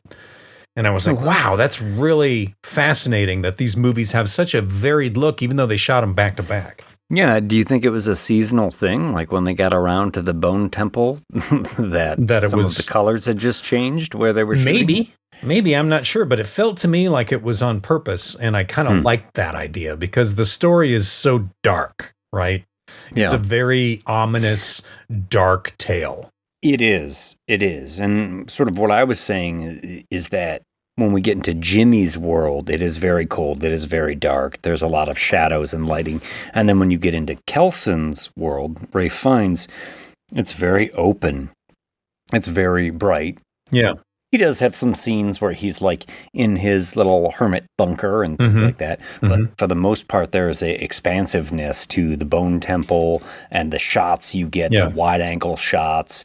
And he is painted orange, essentially. Because he's covered with iodine. Iodine to kill any infection that gets on him. The virus doesn't like iodine. Ralph Fiennes, so awesome. He's just one of those actors that like really does not have to do very much at all to be fascinating to watch. And I agree. I don't know if you watched any of the interviews of the press that they did for this movie, but he's always such a like quiet, still person in the interviews as everybody else gets all like animated. Yeah. And then he just he's cool. Opens his mouth and starts talking, and you're like, yes, Voldemort, whatever you wish. Exactly. Sure. Yeah. Well, do you want to hear my little breakdown of this? Oh, yeah. Give it to us. Okay. On the tale of a successful, although very odd ending of the first of the new 28 trilogy, director Nia DaCosta turns the Bone Temple up to 11 with the help of Ray Don't Call Me Ralph Fiennes as the good Dr. Kelson and Jack My Teeth Aren't Really That Bad O'Connell as Sir Lord Jimmy Crystal. This is A Brave New World, where the infected gather in tribes, following an alpha to their home on a train to chill and make babies or to run around the landscape hunting like wild boys, never losing it. Wild boys, never chose this way. Oh my God. Then there's Spike, played by Alfie Williams. Because he was mad at his dad, he's decided to abandon his own tribe on Holy Island's safety, and now he must run to the hills. Run for his life. Enters Sir Lord Jimmy Crystal and company. The Jimmies roll up in colored tracksuits and blonde wigs, grinning like children of the damned.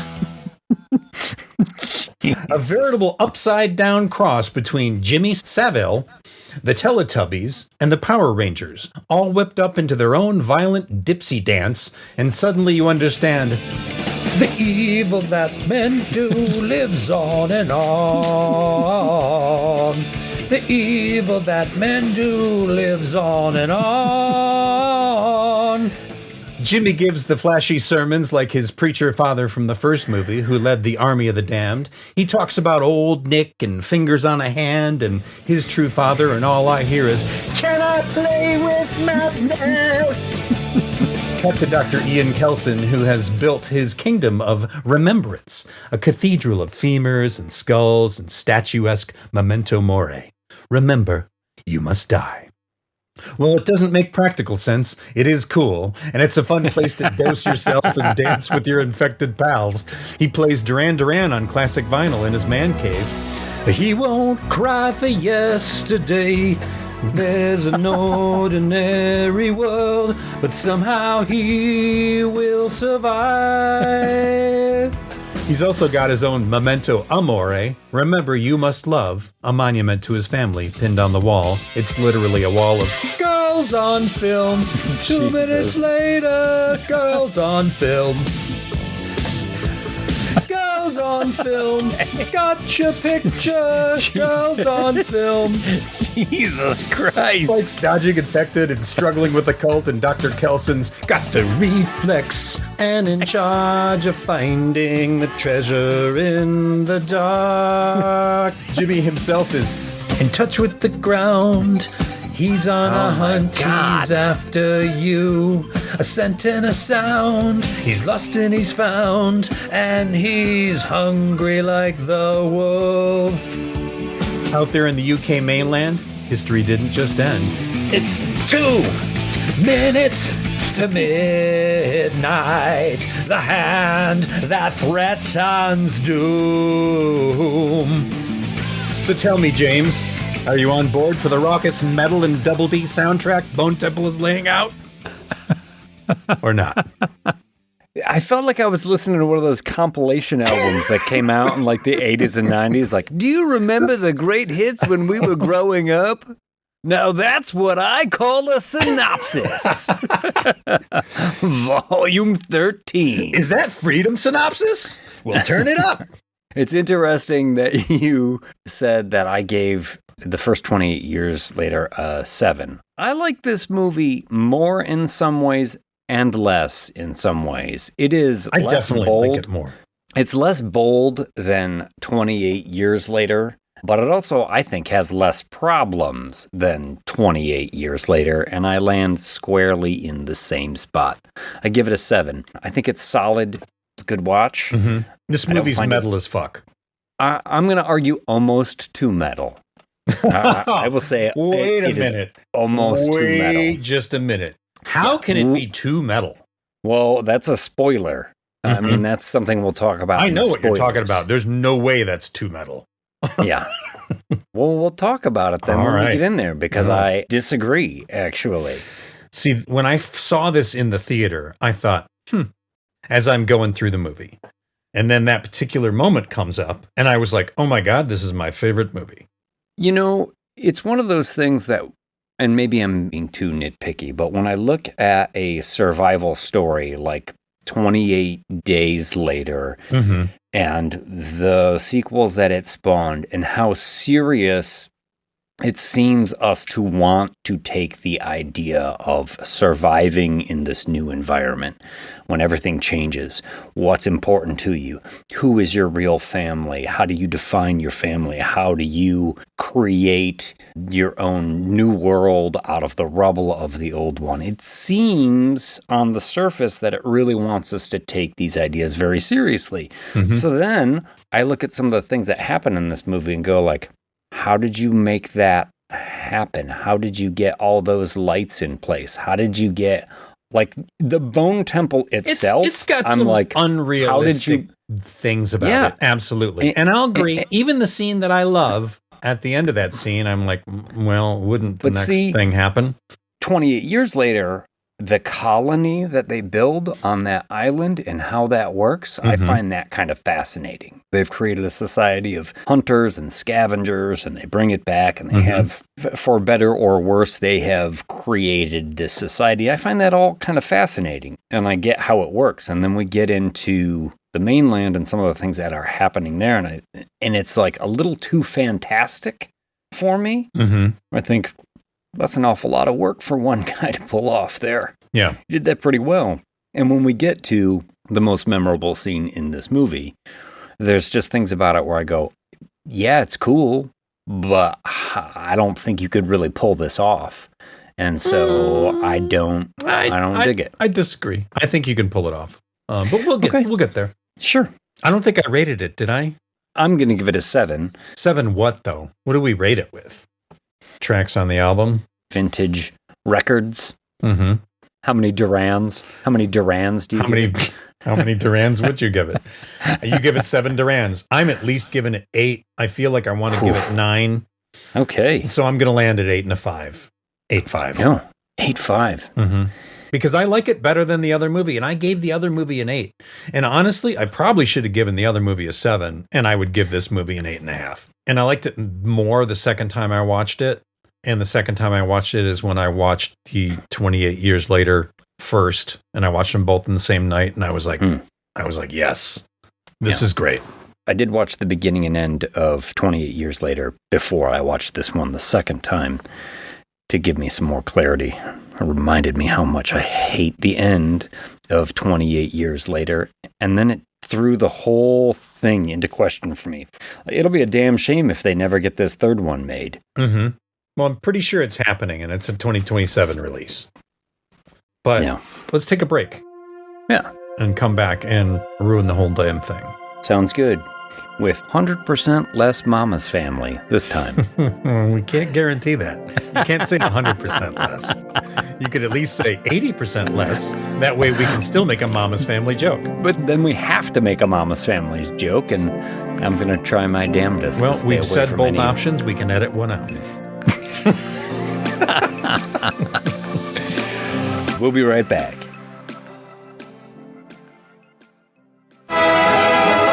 Here's a food delicacy you'll surely enjoy. It's new, it's different. Hot Italian meatball sandwich. Just like Mama made.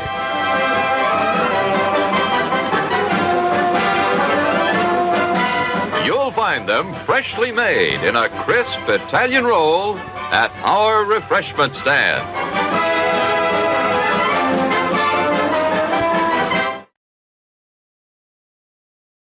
And now, on with the show. And we are back. We are back, and we're running free now. We're running free.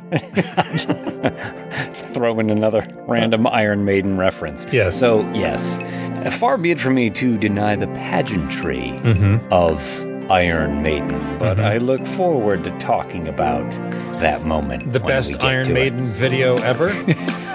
Yes. It is an Iron Maiden video. It is totally. Sure. And I was like, oh my God, I can't believe this. Oh my God. Oh my. He even says, let's turn it up to 11. He does. Indeed they do. He does. Indeed they do. But this one starts off with some screaming over the credits in the beginning. Snuffs out to silence in Cillian Murphy's Hello? From 28 Days Later. Oh, yeah. That was his voice, wasn't it? 28 Years Later, the sort of subtitle that you've gotten pretty much on each movie down in the lower right corner there. Yeah.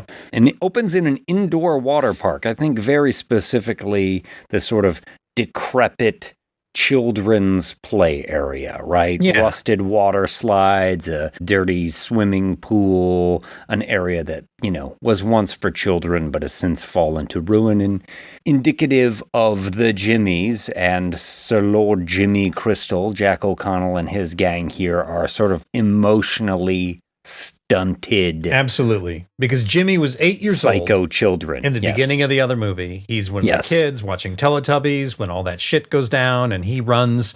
Boy, and it does go down. And he gets to the church where his father is, and he thinks his father's going to save him, and his father's like, it's Judgment Day. Oh boy, everybody. And gives him the Jimmy crucifix. the cross. Yeah. And I think it's just a cross because there's no Jesus on it. Doesn't it have to have a Jesus on it to be a crucifix? Anyway. I don't know. Does it not have a Jesus on it? I don't know. I think it's just a cross. Okay. It's like a gold cross. But the interesting thing about that scene in the first movie is when the kid starts running away in slow motion and then it fades to black, the cross is upside down. It's upside down and you see it. It's something I didn't notice the first time I watched that movie. But neither did I. Watched this one, I did certainly. And also when the father, the priest, dies, when he's overwhelmed, the shadow of the cross is upside down across. Yeah, that's pretty awesome. It is awesome. As well. Yeah. I will tell you, as many times as Satanists are used as boogeymen in movies, most of the time I just find it kind of funny and silly and whatever. This is one movie where I'm like, okay, I can buy this. I can buy that these emotionally stunted jackasses with no sort of oversight from any sort of religious entity, just like the horror of their childhoods and the experience they had would transform into something like this. Well, I actually kind of buy this one, whereas like most of the time it's just like, we worship the devil and we want to do evil things to people. We're Satanists. Well, all the Jimmies are young enough to have only lived in this 28 years later world. They did not even know the world before. Yeah. They're all younger than Sir Lord Jimmy Crystal. So who gave Jimmy Ink her tattoos? Huh? Jimmy Ink. The red suit Jimmy. She's got tattoos, right? One of the other Jimmies. Uh-huh. They got like a tattoo gun in the apocalypse? I think they're just doing prison tattoos. They looked awful nice. Well. Just saying. That's nice. I was like, those are nice tattoos you got there. I'm just saying, this is a world that's supposed to be brutal. And I was like, somebody did some nice work there. Someone's got a tattoo shop. Okay, maybe that Jimmy was a baby of a tattoo artist when it all broke down. Yeah. Give me a point for that. I'm not taking a point off. I'm just giving you a point. Indoor water park, yes. Jimmy, with he calls them his fingers. Yes. And they're all named Jimmy. They're all wearing the Jimmy Savile blonde wigs and the track suits. As we mentioned in our 28 years later review, this is before they knew that Jimmy Savile was a fucking horrible, horrible monster in real life. I had even heard something about him defiling corpses. Have you heard that part? Oh, yeah, yeah. My God. His sexual perversions weren't limited to just children and cancer patients, elderly people in senior homes. Nuts. Like he really was truly, truly monstrous. Yeah. And no one found out till he died. No, I know. Yeah. I know. He died in 2011. Without anyone bringing him to justice. 2012. Awful. Just disgusting. When the world went to shit in 28 days later, it was 2003. Jimmy Savile was a hero. Very much in the public eye in Britain. But here we've got Spike. He was sort of our hero of the first 28 years later movie. He was picked up by the Jimmies at the end of that. He is in the swimming pool. Sir Lord Jimmy Crystal says, all right, you've got to fight one of the Jimmies. And if you can win, you can be one of us. And if you don't win, then we're just going to kill you. Yeah. And Spike he's a kid. He's like, I don't know, 12, 13 years old, maybe something like that. It's a little strange to me that you wouldn't want to just grow your flock and add another finger. Maybe 7 was a number for like the 7 trumpets or the 7 seals the 7 whatever. I mean, or Sir Lord Jimmy Crystal is interested in growing his flock. If you're a Satanist, send us an email at thewholedamnthing13@gmail.com. Hey, I'm a Satanist, and the 7 means bleh. No judgment. I got nothing against Satanists because Iron Maiden. Not to say that they're a Satan band, because they're not. We all know that. You just reminded me of an old Mad Magazine joke, which on the back cover of one I had as a kid was a fake heavy metal magazine called Metal Sludge. Oh, and nice. The top article in there was, it said, heavy metal music is not about Satan worship, says Damien Lucifer, lead singer of Antichrist. That's good. That's really good. Good shit. But maybe they just thought that Spike was weak looking. Yeah. And that they wanted to just toy with him, even though they saw him waste a couple zombies. Sure. At the end of the first They know movie. he's good with an arrow. In fact, Jimmy even says, nice shot. But one of the Jimmies, he's really toying with him. Come on, pick up the knife. Yeah. Just smacking him around, pushing him around. Yeah. And they're all like a pack of hyenas just hooting and hollering around it. And knocks the knife out of Spike's hand, and it's on the ground. He's like, come pick it up. Come pick it up. Come on, come pick it up. Yeah. He's like, I could do this all fucking day. He steps on the knife so Spike can't get it. He's just toying with him. And then Spike reaches up and pulls down his pants. Yeah. Kind of a brilliant move. Pretty great. And Depantses the Jimmy him. takes a step back because his pants are down. Uh-huh. And Spike gets the knife free and Femoral sticks him artery. right in the thigh. Yeah. What's great is he doesn't realize it's the femoral artery at first, and he's like, "Oh, you little shit, I'm gonna get you!" And he pulls it out, and it's quite a spray. Spurt, and they're all like, "Oh no, everybody fucking did it everybody now. knows what's happening here." Oh no, Jimmy, you can't be serious. It's Yeah, and then this dipshit dies slowly. Yeah, it's good. And he lets him, and not all the Jimmys are thrilled that Spike has managed to pull this off.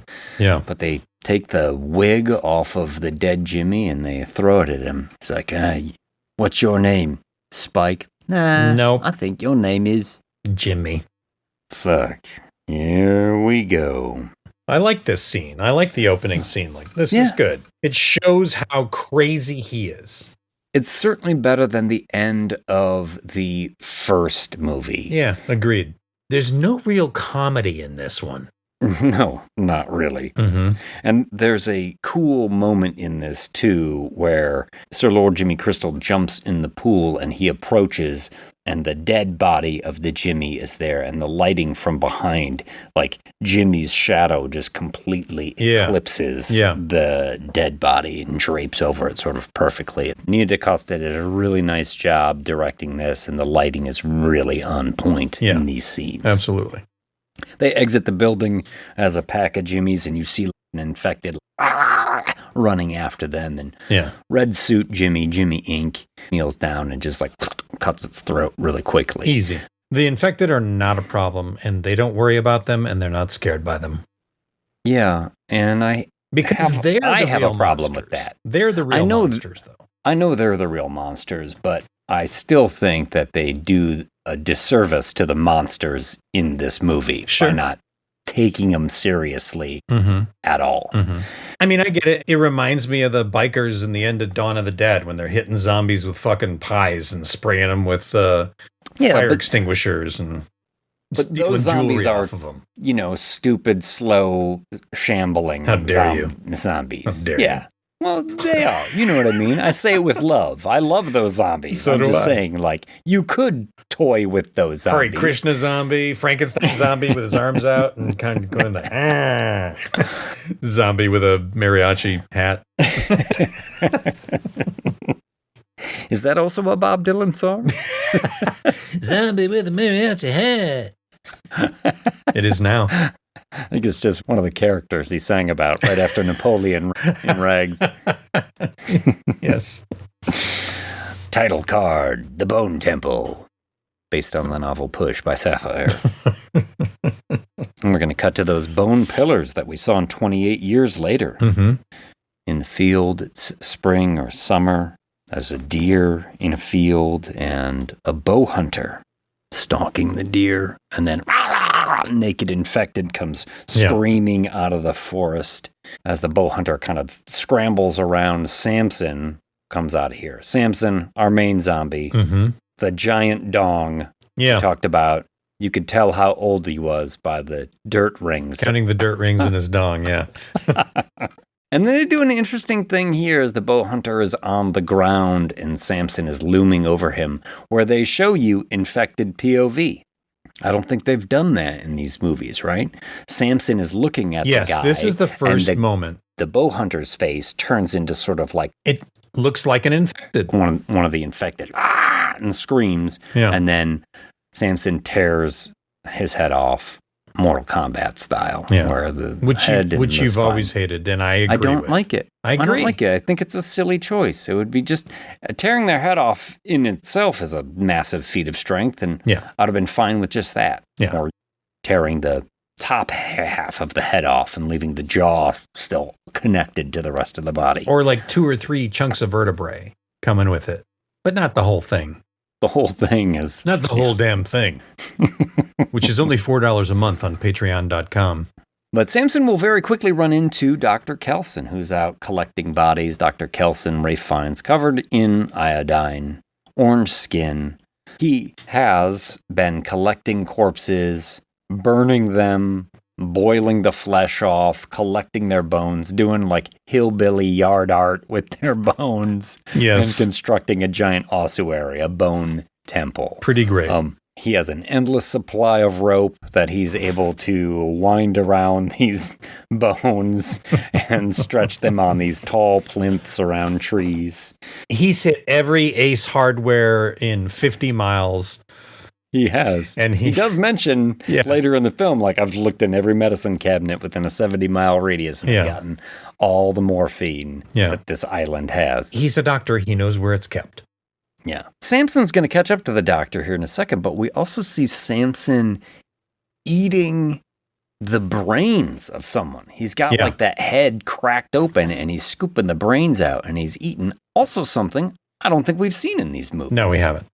We haven't seen the zombies or the infected in this case, like actually eating people. I mean, we know that eating brains. We know that they have to because they have to survive. Yeah, but also the infected are all running around naked here, and this is also a place that has winter. Yeah. So I don't necessarily know how they're not all fucking frostbit. And I assume they go out in shifts, but they live in the train, and the train is nice and warm. I guess so. Moving on. But yes, he hears the doctor in the distance, so he goes out and stalks him. And as Kelson is there and Samson approaches, Samson has a couple of arrows sticking out of him from the bow hunter. And also Kelson, from the last movie, I think. Well, could be. Yeah. Yeah. The doctor hits him with a blow dart, tipped with morphine. Big old drugged ass Samson. Slows down. Oh my gosh. And Kelson is like, oh, look at you. My first ever infected patient. Isn't this interesting? Yeah. He finds us a fucking great actor, fascinating character, and is pulling the arrows out. Yeah, cleaning up the wounds, trying to fix the infection. Yeah. Fucking good. But pretty soon, Samson will approach him again and doesn't come charging at him. Kind of waiting. Yeah. And he's like, oh, are you waiting for me to shoot you with morphine? He holds it up like, yeah? This is what you want? Yeah. Yeah. Yeah. And Kelson is all like, I'm going to get you high today. Because it's Friday. You ain't got no job. And you ain't got shit to do. That is exactly right, Samson. Samson likes to get high. And so then we get this unusual relationship forming between Kelson and this hulking alpha infected. I fucking love this relationship. I really do. Where Kelson, who's been a hermit and who has lost so much faith in humanity, as it were, and now all of a sudden has a budding a sort of friendship, but after they both get high together, Samson's just sitting there all drugged out, sitting on the hillside, and Kelson's like, I don't know if you can hear my voice or understand my words or understand that I've given you this name, Samson, or maybe you're just getting some peace and quiet from this morphine, and that's cool too, but takes a little nip of the morphine himself, lays down to have a nap, and when he wakes up, he has not been killed. Yeah. And the doctor's like, he didn't tear my head off. My head is still on the shoulders. He does check to make sure his head is still there. He literally does, and I think that's a cool moment. Because it just shows, like, the depth of the man's loneliness, that he's like, this is interesting, and I'm just going to gamble it all on this. Well, he won't cry for yesterday. God. Yeah, it's not an ordinary world. That's for sure. Exactly. You do get some scenes of him in his bunker, too, where you see all those photos. And he's putting on Duran Duran albums. He's taking off his clothes. He's dancing. Yeah. It's great. The camera just sits on him. He doesn't have to do much. And you're like, that is a guy who is profoundly lonely. Yeah. And he's just sitting there kind of like rubbing his head. And then they show like image of what was probably his wife and daughter or something like that from 28 years ago. Yeah, it's good stuff. The thing is, like, you get those scenes where he's lonely, but then after he has this interaction with Samson, he's shaving, he's taking better care of himself, he's looking happy. There's like a little bit of pep in his step. He's got a buddy now. Yes. Absolutely. We're going to cut now to the forest where we get some human hunters. They're out foraging for mushrooms. They're from the farm that we're going to get to in a little bit. Yeah. One of those places where I'm like, why the fuck does anyone still live on this island? Sure. I don't get it. They've got it fenced off pretty good. Fenced off. I guess. Like, we've literally had scenes where, 36 infected come running out of the forest, like, ah! Yeah. And they're tearing people's heads off. Yeah. Spine and all. Yeah. Samson could get through a chain link fence, pretty You're sure. going to need a bigger fence. He's just going to pick up the bottom of it. The other ones are going to crawl under. Well, these hunters will get noticed. Is this the only time you see a person get infected in this movie? Yeah. The dad, right? Yeah, the oldest guy in this hunting troop. Because we've got kind of a young kid and we've got a pregnant woman. Mm-hmm. And then like the older guy. The older guy tries to kill an infected and steps on a twig, and then they turn around and are like, ah! It goes wrong. Yeah. He ends up getting blood on him, I think, and he goes bonkers. But our pregnant lady and the younger kid, they manage to run into the farm that they're from, unlock the gate, get in there, and lo and behold, they've got guests. Oh, it's the Jimmies. Uh-oh. We know this isn't good. Definitely. Yes. Oh, we're just here. We've been taken in and we're being provided nourishment, says Sir Jimmy Crystal when they ask who he is. I mean, right off the gate, they know, things are not good. Absolutely. Everybody looks a little tense. Everybody's a little bit on edge. Sir Jimmy Crystal's just smiling. Oh, do the Tinky Winky dance again, Jemima. Yeah. I think is her name. Or Jimina? Jimina. Yeah, Jim. Something. It's weird. Yes, the Tinky Winky Jimmy gets up and does a goofy little dance. Well, things are going to go south. And then you get one of the fucking dumbest things. One of the guys in the background is like boiling a pot of water for, I don't know, soup or something. And when things go south, he takes it. He's like, ah! And hurls he throws it directly at the middle of the table. It doesn't hit anybody. No. This guy did not have a plan. Well, his plan was, I think, to burn people with boiling water. To start the fight. How hard is it to hit? Like, nobody's looking at you. Yeah. You could have just poured it right on. You're getting ready to serve soup. And you could have dumped it over Sir Lord Jimmy's head. And then you've got a metal pot in your hand. Just start braining the nearest motherfucker to you. Just start fucking shit up. And this is the thing. These people still live on this island. They're supposed to be survivors, and they are just the fucking worst. Yeah.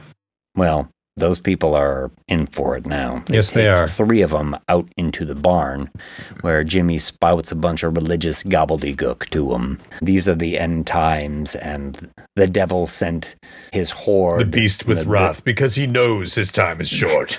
100%. Yeah, Jimmy's full on Satanist, and he's giving it to them right now. These people are all tied up. Now, the pregnant woman kind of ran out of the house and disappeared, and they can't find her, but she's up in the loft of this barn watching quietly watching all of this. And it's going to get for a bad long time because Jimmy wants the fingers to give charity. Oof. What is charity exactly? Oh, it's the removing of the shirt. Oh, that sounds just fine. Yeah. Just take my shirt off? No. I mean, normally I get paid for it, but well, whatever. Actually, we're referring to your skin shirt. Oh, I'm sorry, what? Yeah. Grace looked at me and she said, what are they going to do? And I said, they're going to skin him alive. And she went, In a pig's patoot. Oh, man, the Mama's Family jokes are just rolling off tonight. Yeah, we're going to please all the Mama's Family fans out there. Welcome back. Welcome back to Mama's Family 2.0.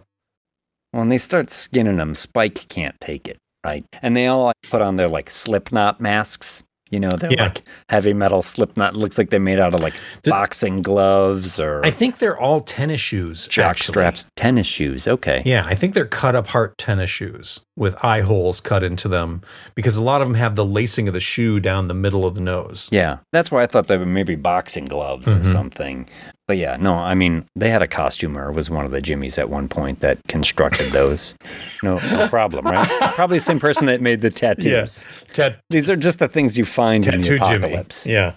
Just things you find in the apocalypse. Yeah. Just like, we'll make our own masks out Well, listen, they went to the sporting goods store because they got all the different tracksuits in different colors and different sizes, and they got tennis shoes as well. and they cut them apart. Yeah. I mean, it was probably a craft night. They all sat around. Just because you love Satan doesn't mean you don't also love Hobby Lobby. Yeah, absolutely. You know what I'm saying? Absolutely. Actually, Satanists go to Michael's. Hobby Lobby. Oh, dear Too goodness. Christian. There goes Michael's as a sponsor. Satanists go to Michael's? There's no way we're sponsoring you. Well, I don't know. There might be a lot of them out there. If you're a Satanist who goes to Michael's, send us an email at thewholedamnthing13 at gmail.com. Well, Sir Lord Jimmy has sent Red Tracksuit Jimmy Inc. out to find the pregnant woman. So she's out scouring the countryside as they're giving charity and skinning these people inside. Spike heads out. He can't take it. He's just vomiting outside the barn area here. And well, this is horrible. When they're skinning the people alive, it's loud, it's noisy, it's gross. It's a horrifying moment. Mama's family would probably say something like, well, I bet the neighbors are just going to love this. Well, we flash over to the neighbors. Well, not the next door neighbors, but this scene, as horrible as it is juxtaposed with the doctor and Samson at night. Yeah. Samson's all doped up, and the doc is like, listen, as much as I've really enjoyed our time together, I'm about to run out of morphine. Yeah. So I can't keep you drugged. This is going to have to stop. So what I can do is send you off with as much mercy as I can. He's going to euthanize him. Yeah. Yeah. He has already said before, like, oh, it'd be so wonderful if you could just speak one word. And if you could give me a sign or let me know that it's okay that you want this, I think is kind of how he words it. And he sticks the needle in, and Samson, looking up at the full moon, says, moon. And I immediately thought, M-O-O-N spells moon. Spells moon, yeah. Tom from The Stand, right? Yeah. Everything was M-O-O-N. Yeah. Kelson is overjoyed, right? Like, oh my God, this is amazing. Pulls the needle out, he hasn't depressed it, he's good to go. Yeah, he's super excited.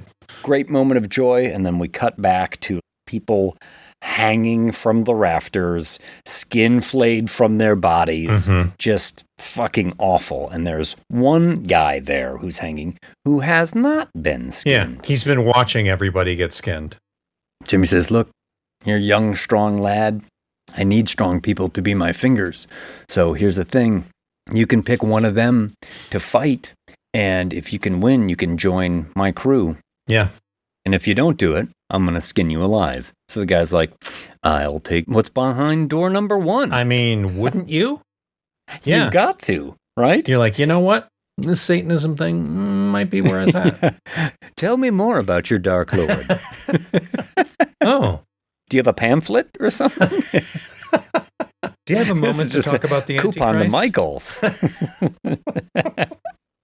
70% off framing. Well, that's amazing. Huh. Oh, wait, it's always 70% off framing. So this is just a regular price that you've disguised to look like a discount? Evil. Evil, Michaels. Pure evil. Impolite and evil. Well, of course, this kid picks Jemima. Jemima, right? Yeah. Tinky Winky Jimmy. Yeah. Because look at that. A skinny little lass. She's a girl. She's just sitting there. And so they cut him down. But guess what? This bitch is vicious. She is a sadistic, nimble little minx. Fuck yeah.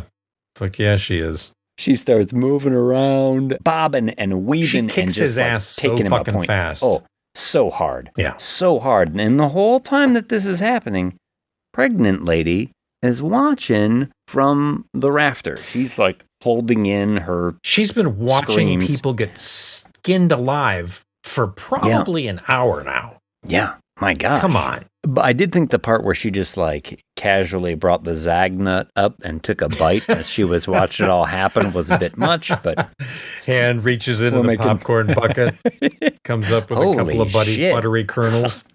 Huh, this is nuts. At least they're not doing it to me. And as Tinky Winky Jimmy essentially has stabbed him a number of times, he's on the ground bleeding, and she's like, you picked me because you thought I was weak, didn't you? Mm-hmm. But I am going to show you that you made the worst decision. And Jimmy Crystal's like, well, what do you want to do? She's like, I want to give charity. He's like, what kind of charity? She's like, I want to remove his trousers. Holy fucking shit. What? No. Yeah. Yes, Mark Wahlberg. Removal of the trousers. We know what the removal of the shirt was, and that is not going to be good. Taking the trousers off. Well, she's sitting there sadistically planning to do this when then... Yeah. What happened? Blood trickles out of the nose. What? It takes an agonizingly long time for this scene to unfold, and nobody has moved or said anything. I know. And considering that pregnant woman has taken, I don't know what you even call it, it's like a block and tackle hook. Yeah. That's rope. rigged up to the ceiling and has somehow, from the loft she's in, sent it down on a like perfect bullseye. trajectory. Yeah, right into the back of the skull. And like those things aren't necessarily silent when you grab them. There's a lot of like creaking and clacking that happens. Yeah. Nobody notices this. Yeah. Then she immediately hits, and it's almost like all of the Jimmies had only our point of view. Yeah. None of them saw her from the rope and the hook swinging and made a noise. No, there was no like look out. I'll admit. Yeah. What about look out? Yeah. What about Let's start duck? with look out. Let's move on to duck. Get down. Oh. But Tinky Winky Jimmy falls down, twitching a little bit. She's got this hook buried in the back of her skull. Jimmy Crystal sees the pregnant lady. Oh, get her, get her. Yeah. And in the chaos, the guy who was cut up seal crawls over to the wall of the barn where there's a propane tank. Yeah, like a 5-gallon propane tank. Unscrews it so he lets the gas out, and there's an open flame nearby. And he just points it towards it. Essentially turns it into a makeshift flamethrower and lights one of the fucking Jimmies up. This is fucking badass. Hell yeah, it is. This is metal. This is totally metal. Well, outside the barn, Spike, who is thrown up and can't watch any of this, has now been met by Red Tracksuit Jimmy Inc., who, while she was out, happened to spy Dr. Kelson. We'll get to that in just a second. Right? Yeah. She's like, oh, you're staying out here? All right, you can stay out here. That's fine. And they're hearing all the screams and stuff. She's like, kind of taking a little bit of a liking to Spike. Sort of taking Spike under her wing. A little gentler than the other ones. Yeah.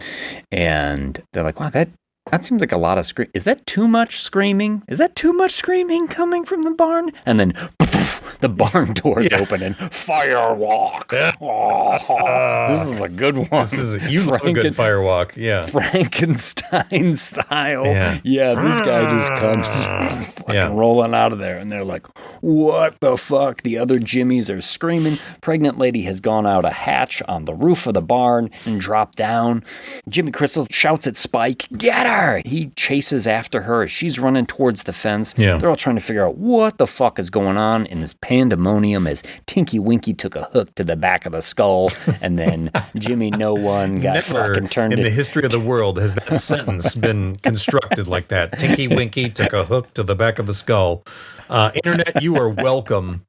Art, feel free to make something out of that. Yeah, there you go. Art, let's see Tinky Winky take a hook to the back of the skull. Let's go to the internet.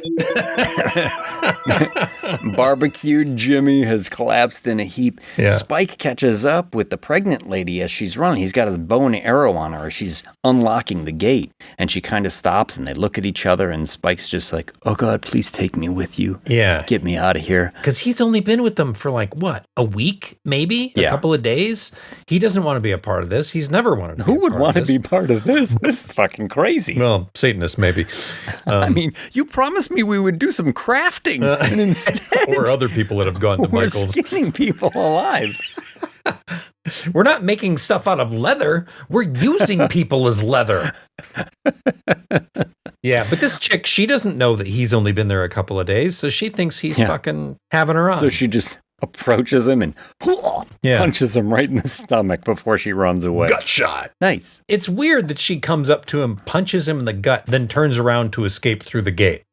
Like, wouldn't you just escape through the gate? Well, maybe she thought he might take a shot. Yeah, maybe. And his desperation, punches him in the gut. He goes down. He'll return to the other Jimmys who are like, oh, what the fuck is going on?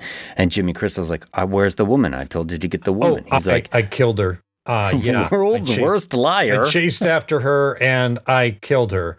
Oh, was it somewhere in the woods? Probably. You can't remember. Exactly. I can't remember where I killed her. Didn't you think to bring me her face? Is that what he says? Or her unborn baby. Yeah. Anything, really. Like, oh my God. Jesus what Christ. the fuck? Michael's customers. Am I right? I proudly shop at Michael's, I'll have you know. I'm sorry. Hobby Lobby customers. Am I right? Yeah. Fucking Hobby Lobby. Well, Jimmy Crystal not happy, and he's like, well, you fucking let me down, so now you're going to get charity. And this is when Red Tracksuit Jimmy Inc. Yeah, she's like, wait a second. Maybe we should talk to old Nick, see what he thinks. Yeah, because Jimmy Crystal calls on old Nick being Satan. Right? Yeah. And he's like, you've disappointed old Nick. And she's like, well, I happened to just see old Nick a second ago. He's like, what? Yeah. What? You see the look on his face. He's like, huh? What do you mean you saw old Nick? She's like, yeah, because while she was out through binoculars, she caught Dr. Kelson sort of like dancing with Samson. Literally She's dancing with him. Yeah, saw old Nick. He's got orange skin and he lives in a temple of bones. Yeah. And he dances with the infected. And this is the moment I'm like, I love this movie because she believes it. She thinks he's the devil because he lives in a temple of bones and he's dancing with the alpha. And it's like. And he has orange skin. It all ties together very well. Yeah, this works. Yeah. And I'm like, oh my God. And Jimmy Crystal has been saying this whole time that old Nick is his father. Old Nick, Satan, is my father. I'm the child of Satan. He's going back to that memory of when he was a kid and he saw his father, the priest, get bitten and then essentially turn out of the church and lead a whole group of infected out of the church. And that's when the kid hiding under the grate in the floor says, Father, why have you forsaken me? And so he hears about this and he's like, okay, we will check this out. Well, let's go see what this is about. He's super confused. So we're going to pause the judgment that he's going to make on Spike. The next day they go out there and they're looking through the binoculars and sure enough, they see him. She's like, is that him? Temple. Is that old Nick? And he's like, yeah. Yeah, that's him, all right. And they're like, oh, awesome. Well, let's go talk to him. And he's like, whoa. Easy. Listen, we can't just go traipsing into Satan's playground and be like, hey, can I have a cup of sugar? Like, these things, there's certain protocols. Like, I will go down. What kind of vinyl do you got? Hey, do you have any Dio? That's right. The full discography. That's amazing. Of course. Last in line. I used to have this. Ooh, first pressing. Jeez, impressive, well Satan. Done. It's got a couple scratches on it. Look out! But yes, he says, I'll go down by myself. And this is a great little moment, too, because you can tell he's making this up as he's going along. But I also got the feeling that obvious. He's like, this could be the devil. Yes. Yeah. Oh, 100%. Yeah. He's nervous. And I think this is what's great about this upcoming scene, because he goes down there by himself to talk with Dr. Kelson, Ray Fiennes. And hearing Jack O'Connell talk about working with Ray Fiennes and how he's like, Ray Fiennes is a legend. And just being around him was kind of an honor and a pleasure, and he was nervous. And I think, in a way, that comes through in the performance. Sure. He is vulnerable in a way that is really human and adds a lot of depth to this character. Yeah. You know what I mean? I agree.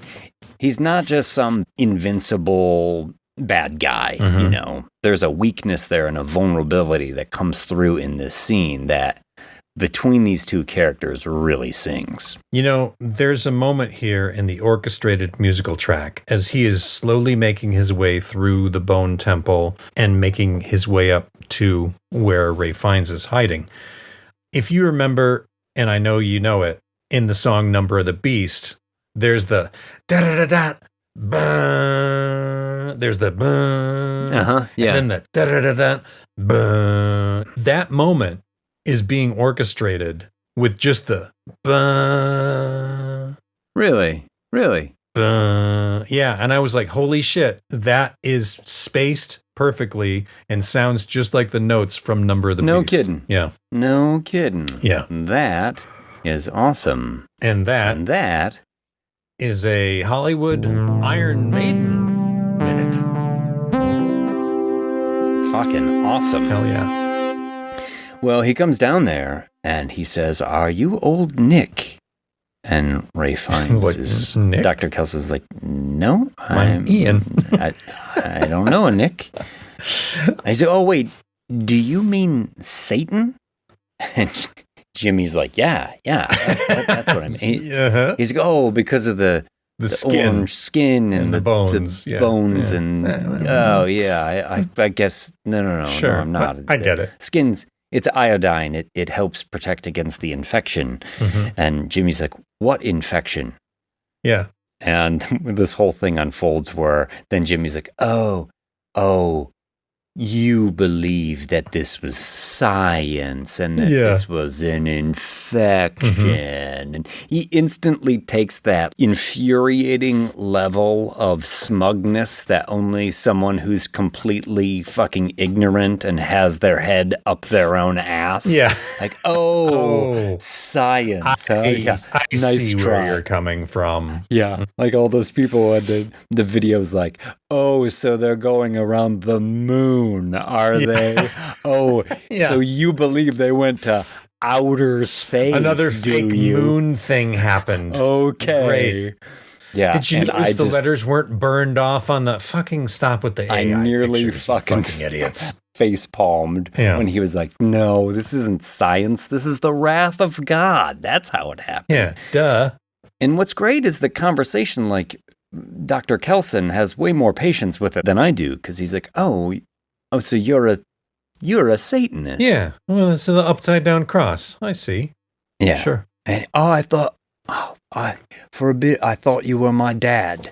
I thought you were my father. Like, oh, you really think you're the devil's son, huh? Uh-huh. It's like, yeah. And, the lads are up there, and listen, they're all kind of expecting you to be old Nick, and I know that you're not, but you're really easy to talk to, and I need I'm you getting along to here. be old Nick, or I'm going to take out your intestines and feed them to you until you choke to death.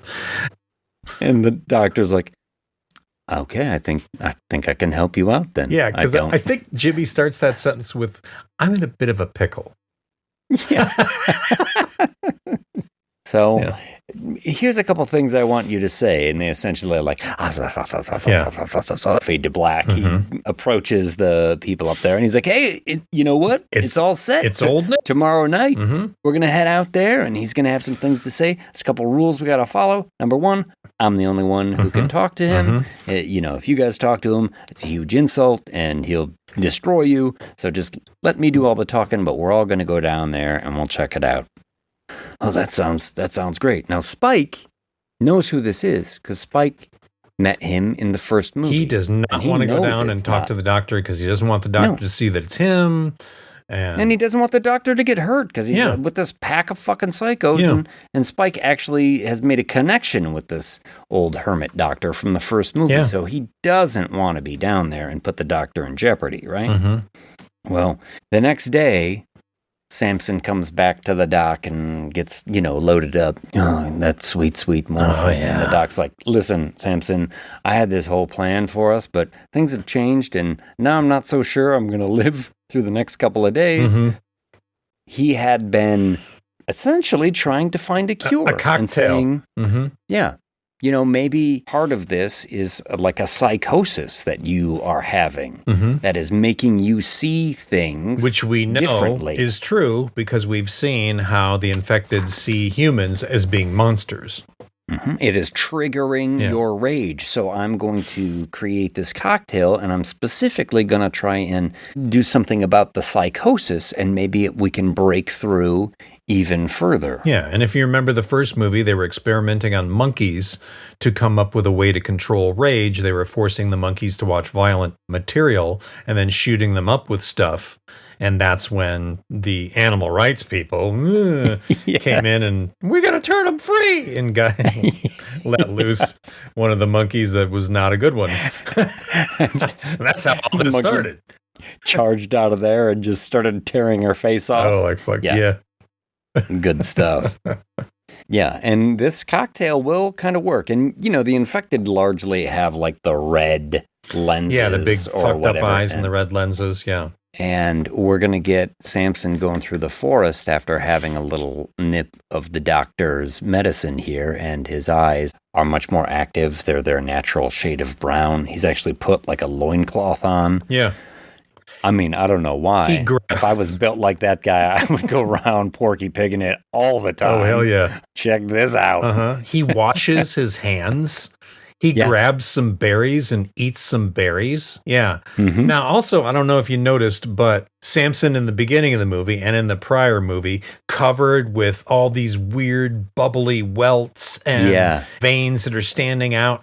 As it progresses, as the doctor's been shooting him up a little bit more and more and more, there's less and less of that. Yeah. His body is cleaner and clearer as well. So his body is going through a transition makeup effects wise. And the lenses, especially after he's been shot up with this last tech. You think it could be Korean skincare? It could be. I wouldn't put it past him. It really works wonders. Absolutely. In a pig's patoot. If you're counting Mama's Family references, that's probably number 4 or 5. You're welcome.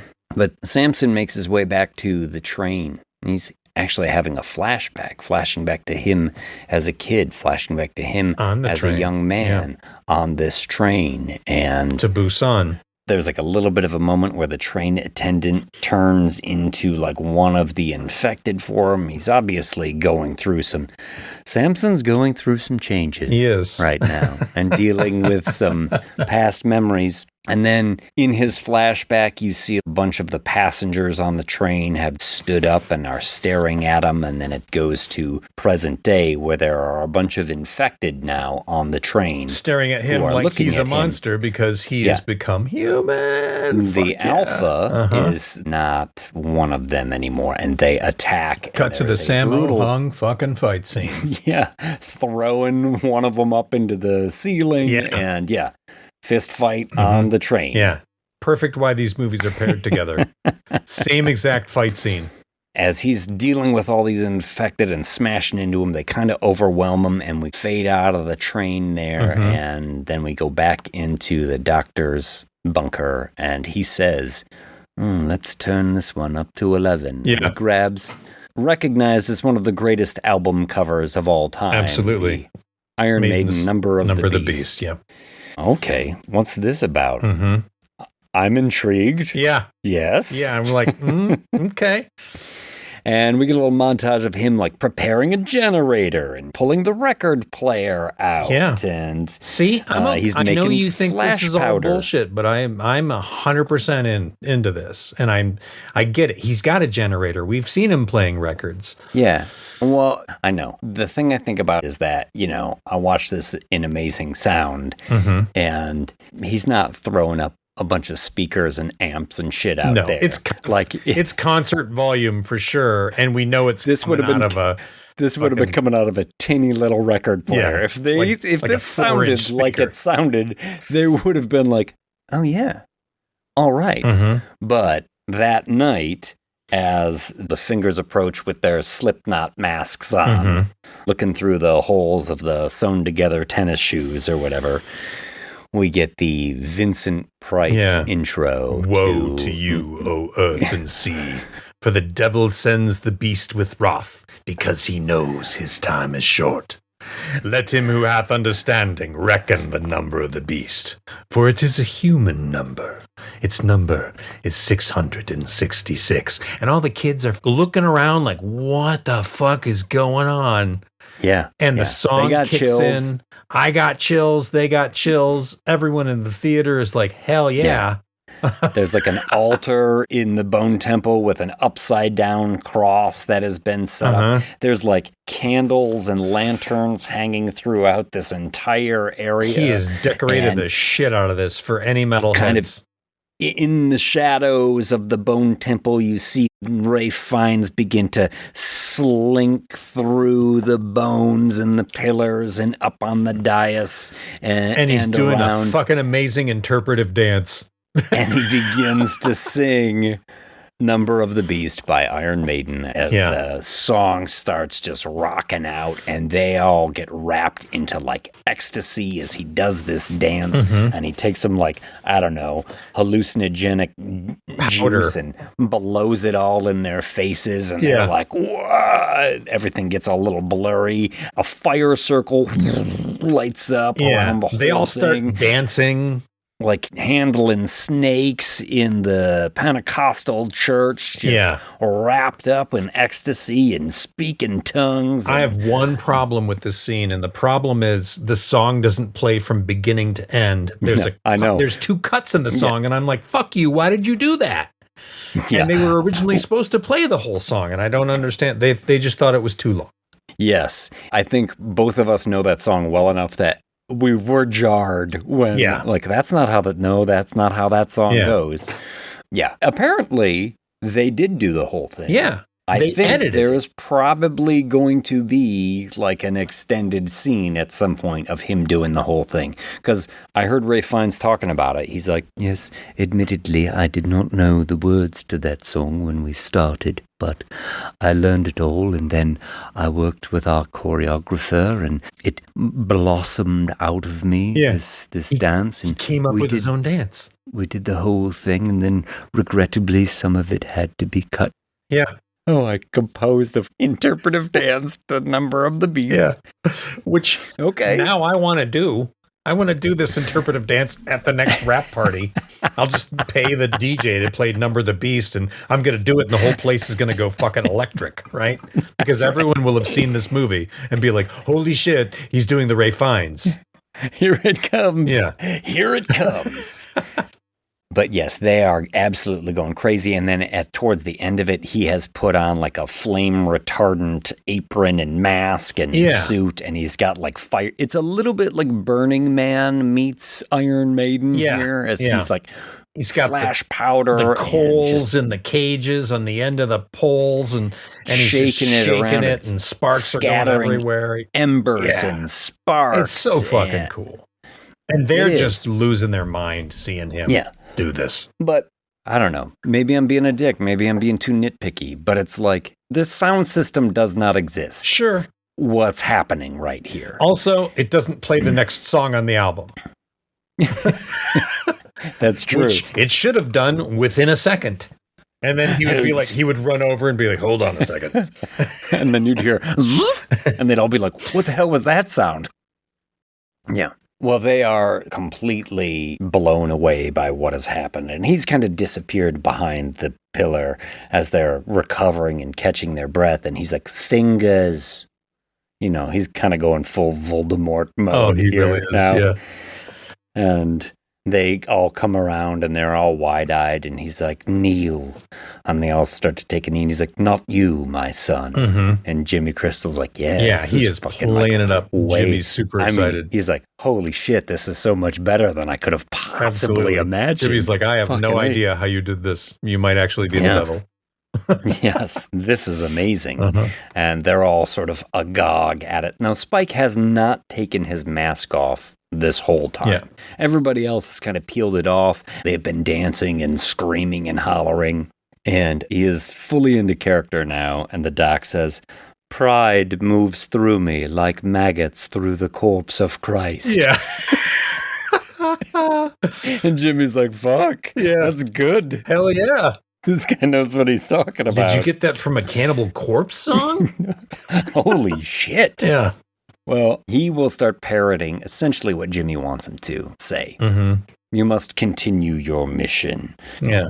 Maim, kill, scar, destroy. Grow your numbers, become 10 fingers, 2 fists, become an army. Yeah. Yeah. The followers must obey you without second thought. And Jimmy's like, yeah, that's right. No more fucking back chat. Yeah, that's right. Yeah. No more back chat. Yeah, Jimmy's getting into it. Yes, we'll grow into an army and all will tremble before us. And as he's saying this, the doc, he's been playing the part, but he doesn't look sold. Like, no. And what exactly am I loosing upon? Yeah, he's having second thoughts that maybe this is a bad idea. And he says, wait. One more thing. What? And the doc goes over to Spike and he pulls off the mask. And there's that look of recognition between the two of them. I have one more command.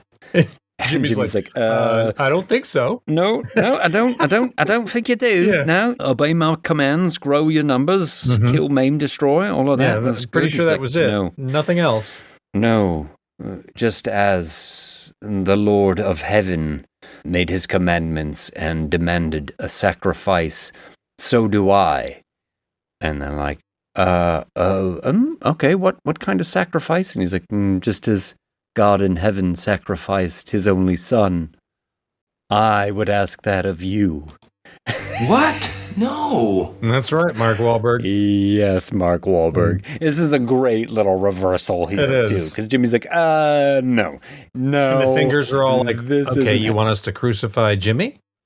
Yeah. Okay. And Red Tracksuit is like, yeah, this sounds kind of awesome. She's been buying it the whole time. Super excited that she found Satan, found he's a musical genius, sinker. And he loves metal. And Jimmy Crystal's like, no. Listen, guys, you know what? Here's the thing. This guy, he isn't even really the devil. And they're like, don't try and back out of this line. He's like, no, he's not the devil. If he was the devil, could I do this? And then... yeah, stabs him. I'm like, motherfucker. Right in the gut. Yeah. Now at this point, I want Samson to come in and just kick the shit out of everybody. I did too. Yeah.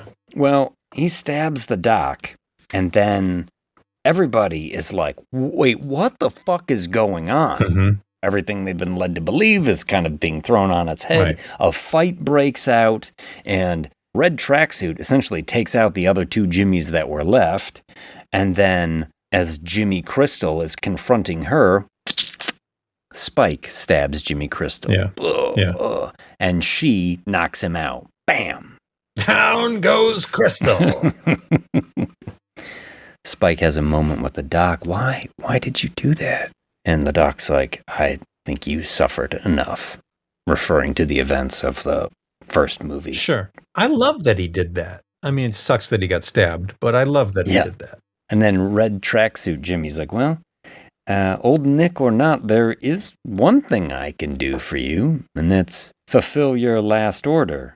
Yeah. And then you get the sound of hammering spikes and screaming. Yeah. And they leave. And why?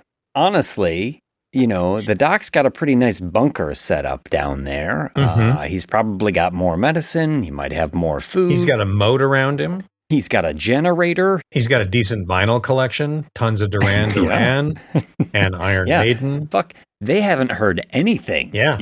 Yeah. They got to listen to the rest of the album. Holy cow. No, they decide to leave, and I guess so. Yeah. But yes, and Jimmy Crystal has been crucified upside down on the cross. He's much whining, like St. Peter, he's crying. Actually. Why can't I hear his voice? I can't hear his voice anymore. Because he had mentioned to the doctor that he could hear the voice of his father, the devil in his head all the time. And then Samson returns, and Jimmy hallucinates him as the devil. In the shadows, you see like big horns on him. And I don't understand why we get this moment. It was unnecessary, but it just goes to show you how delusional Jimmy is. But I don't want it. Mm-hmm. I don't want to give that character the satisfaction of seeing something he was like just that doing what he thought. I'd rather he knows that he's full of shit and gets nothing at the end. Sure. Than like, oh, look, the devil has appeared now. Oh, Father, why have you forsaken me? Yeah, which is the line he said in the church in the beginning of the first movie when his father And left. Also, I don't know if you know this, famously was said by Jesus himself. Oh, yeah. And also by the lead singer of System of a Down.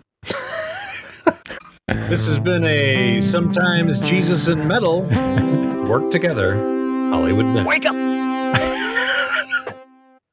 Samson picks up the body of Kelson, takes him away, and then as Jimmy is whimpering on the cross, you get Samson scare. You do get a little moment there, too, between Samson and Kelson, where Samson, who has survived the infected, but I guess he is now immune to the infection, is essentially he didn't like get reinfected. Yeah. He says, thank you, Kelson, thank you. And Kelson gives him a little memento mori. Which is like, hey, man, I just came back to consciousness. I don't really have the grasp of English, let alone Latin. So can you just cut the bullshit out, Doc? Could you also flip the album for me? Dying gasp. Camera lifts up. You get a great shot here, too, of like the bone pillars reaching up into the sky with the stars. Although I think it's upside down, right? So the sky is on the bottom of the frame, all the stars in the sky, and then the bone pillars reaching up. Neat camera shot. There's a lot of like time-lapse interstitial shots in here that are really kind of well done, set the tone, and it's beautiful, beautiful. And then we cut to a farmhouse in the daytime. Yeah. There's a young black woman, girl, really, that we haven't seen before, and she's studying for, sounds like a history test about World War II, and a voice who is talking to her from the other room comes in, and oh my gosh, it's Jim. It's Cillian Murphy from 28 Days Later. Yep. He's back. This is obviously his daughter from the woman that he was with. Naomi Harris, I think that's who at plays the end of the first woman. movie. And Selena, I think her name is. It was a good moment because remember all those trailer bits with the zombie? It looked like Cillian Murphy, and everyone was like, "Oh, it's a zombie of Cillian Murphy." And 28 years later, and Danny Boyle just kept saying, "No, it's not. It is not." Everyone's like, "Yeah, but it looks like him, but it's not." It does. It has a very angular face, but I promise you, it's not him. Yeah. Well, they're studying for the test, and the girl's like, "Wait, do you hear something?" He's like, "What is it?" And they hear panicked sounds from somewhere outside, and they both grab rifles and they go out to a ridge, and they see in the distance, down at the bottom of the hill, Spike and Red Suit Jimmy Inc. running, being pursued by a number of infected. Of course, they're going to help them, and they go off and blackout. Roll credits. Yeah. Come on, that's a great movie. It's a fine movie. It's a good movie. I don't think it's a great movie. I don't think it stands enough on its own legs. I think you gotta watch that first movie. You do, but together the first movie is problematic. And listen, I love Iron Maiden, but I watched that scene. It was really the second time I watched it when I was like, how is he doing all of this? It would be hilarious to watch that scene and replace the audio with just the sound of it coming through like a record player speaker, and just have them all like into it, and then just have like the grunting and the as he's dancing, those noises almost overpowering the music at times, totally turning up his bad vocals, heavy breathing. I mean, maybe we should do it. Yes, you just hear him singing as not Bruce Dickinson. Yeah, and you're like, oh. Yeah, I think we could cut that together, actually, for Patreon content. But that was an infectious good time there. It was, yeah. And I'll bet the neighbors are just loving that. Oh, way to go, Mama's Family. In a pig's patoot. Who thought there would be Vicki Lawrence references all night long? Well, I guess we both did if we made a note in Train to Busan, Train to Bone Temple. Based on the novel Push by Sapphire. Yeah, exactly. Okay. Tyler, take us out and tell us what your favorite Iron Maiden song is. The head, the tail, the whole damn thing.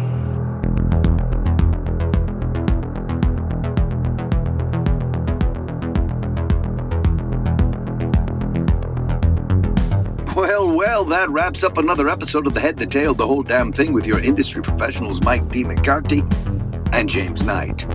I'm your announcer, Tyler Patton. My favorite Iron Maiden song is Genghis Khan. But it's an instrumental, so does it still count as a song? Anyway, join us next time for Sam Raimi's classic 1981 The Evil Dead and Lee Cronin's The Mummy. We'll see you next time. Thanks for tuning in.